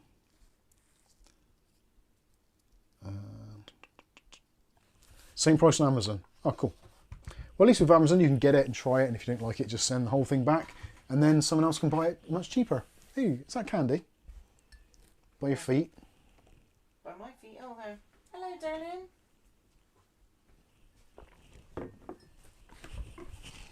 O'Reilly says, still nervous about the server, done the install. It has now rebooted and doing updates, 87%. Just praying. Everybody in the chat, please just pray for O'Reilly's server. Candy, come back. We're praying. Dear God, Allah, etc., other deities included, please can you let O'Reilly's upgrade go smoothly and reboot with finesse and style. Amen. Nick Barnes, Mike, what did you end up doing with the mesh room PC? It's in the hallway.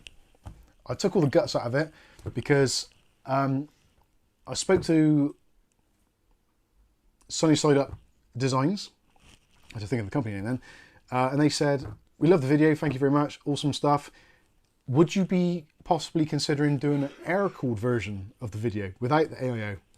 It's like, well, I did kind of think I was doing that, but because I've been ill and whatever, just I haven't got around to doing it. So I will try to do that.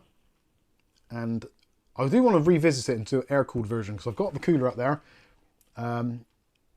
My slight hesitation is the GIGABYTE motherboard, the Aurora, what was it, X570i. Not having a lot of fan headers was actually quite a pain in the backside. So I kind of need to really address that a little bit in some way. Maybe some sort of breakout box or something. But yeah, it's definitely going to be a work in progress. I will try and do that again. O'Reilly's given us a £10 super chat. It says, thank you for that, Mike. You are very welcome, sir. And hopefully... Sorry, I was feeding candy. Where's the light gone? Looks like a few others of you have said a quick prayer for O'Reilly's server. Ira Wolfman's put up a genuine tip there. Try tilting the server and the percentage might go a bit faster. So yeah, give it a little rock, side to side. Put some stripes on the side of it. If you've got any go faster stripes, put them on the side. That might be helpful. And also give the people on Tuesday morning when they go into work something to look at and go, it's been upgraded, yeah. It's got stripes on it. It's faster now. Obviously. Viali says there's only one God, Mike. There is as many gods as you want them to be. I like to think that there is one that oversees everything. But then I think if they did, they're a malicious bastard. That's put us through the crap we go through. So, I don't know. Religion's a funny thing. I have my beliefs and I have my thoughts and I have my doubts. And hopefully you all do too. Really, ultimately, your God is in here. Not out there, not in the ether, not anywhere, just in here. Andy Archer says we need the God of thunder. We need the God of sunshine. He stroke she would be extremely welcome, especially in the Bristol area. Although the God of wind can do one. Especially in your pants. Carl G says I believe in science. I don't, because science changes all the time. I'm going to go out on a limb here. I do believe there are things in science which are accurate to some extent, but science is only as accurate as the tools to measure it. A teacher once said that to me, and it made a lot of sense. And at the time I thought, yeah, whatever. But if you think about it, it's true. Science is only as accurate as the tools that are available to measure it. That makes so much sense. Shane says Mike Helios is the god of sun. I like him. He's good.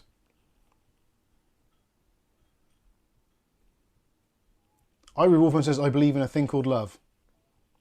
Bless you. We should all have love for each other, our fellow human beings.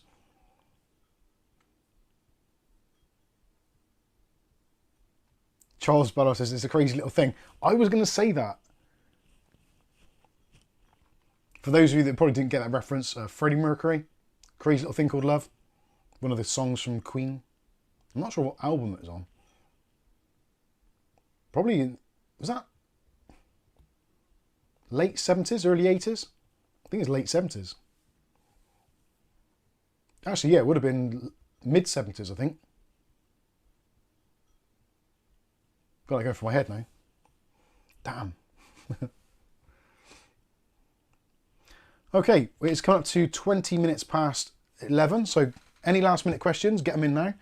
Otherwise, this will be the kind of 5-minute warning of the end of the stream. So if you've got any last minute dying questions or anything fun you want to say, you're more than welcome to do so. As I said earlier, for those of you that contribute to the channel or are patrons, members that have been for a long time, clearly we can't do everybody with the pens. So we will do it probably on some, I don't know, arbitrary figure which I pluck out of thin air. Probably like the ones that have been around the longest. I think I'll try and do those first. There's not going to be any real kind of rhyme or reason to it, but you did members that had been members for a year. Yeah. Wasn't it? Yeah, if you've been a member for a year or above, you're pretty much guaranteed. If you've been a patron for a year or above, you're pretty much guaranteed as well. I might do new patrons as well. Not sure. We'll see how it goes with numbers, and we'll try and get all of you to, well, not all of you, but we'll try and get as many as you can. If it's something that people like and I like the look of them, then we'll probably do it again anyway, just order some more. Charles Ballard says, Freddie was a god. Give me another explanation for that voice. There was an explanation. It was his teeth. It was his leotard being cut in. And his leotard was tight. They actually measured it. They did a scientific thing on it. Because of the shape of his mouth and his teeth, he could hit notes that no one else could hit. Science. Proven true by the tools used to measure that science. Can't have Dave the cat. No, Dave's not going. Mike, print more 3D stuff. I would love to. My day, almost every single, even this week when I've been ill, every day, just almost every minute seems to be like really full of stuff.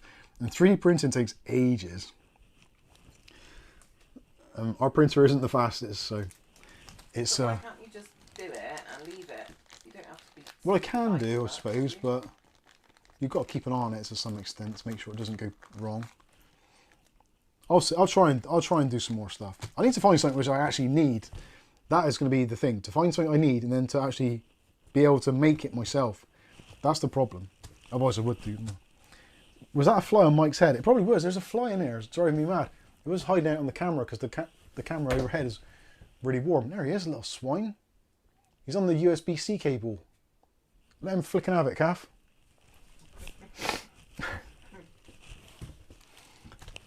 When did the stars change colour for membership? Sure. That's a good question, actually. I think it's on a monthly thing.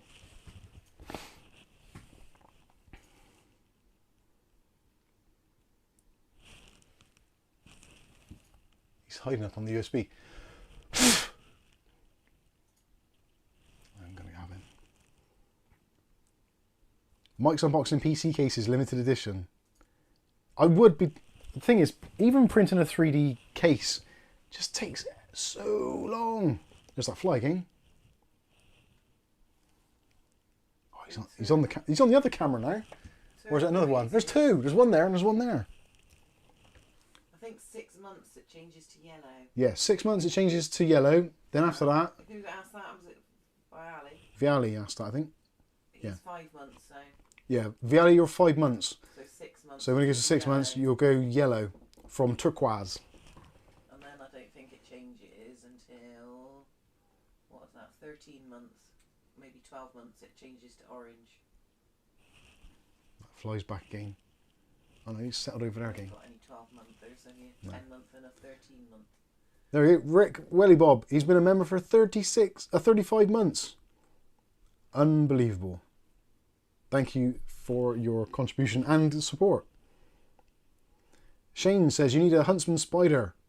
I have a few and no flies in my house. Funny enough, at the moment here in the UK, because the change in the season is getting a little bit cooler, this is spider mating season at the moment. So I'm pretty sure, I've got to think about this now, I'm pretty sure the female spiders just sit around waiting. It's the male spiders that go out hunting for the females to mate with. So at the moment you get loads of big male spiders all tromping around trying to find females. Oh dear. David O'Neill says, I find the best thing is little brackets boxes. Ah, that's what I printed this week. I remember now. Hang on a sec. Candy, come on, Baba. Come here. Oh. You gonna come with Gramps? Go on in.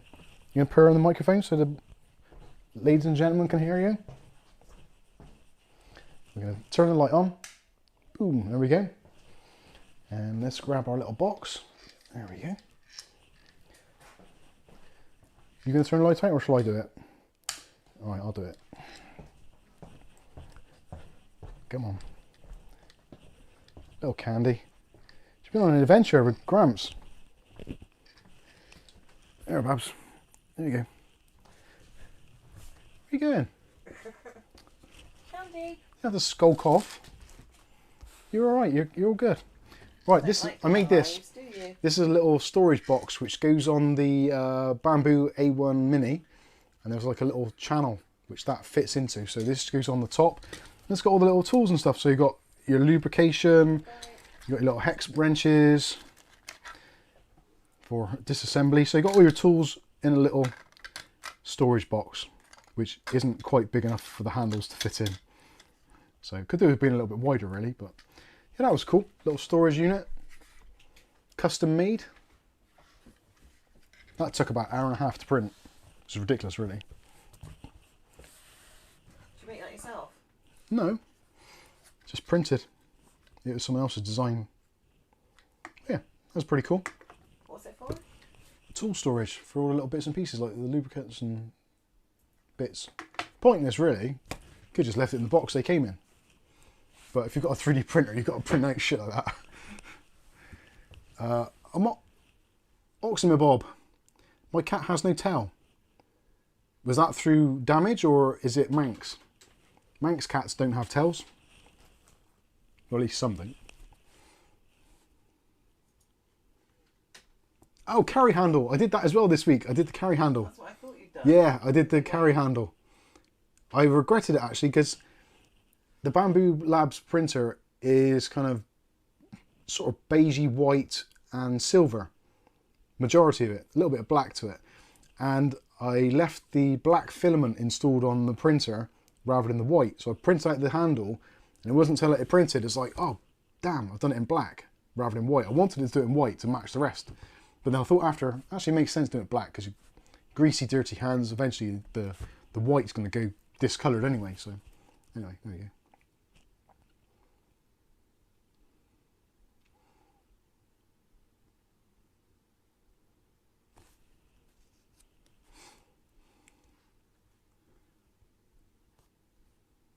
We'll all be happy, Rasher. Yeah, Rasher, we'll all be happy. We'll own nothing. Right, it's now 11:30, so we've done 3¼ hours. So I think I've my voice has actually kept going, so I'm pretty impressed with that. It was getting really sore, but it's not too bad now.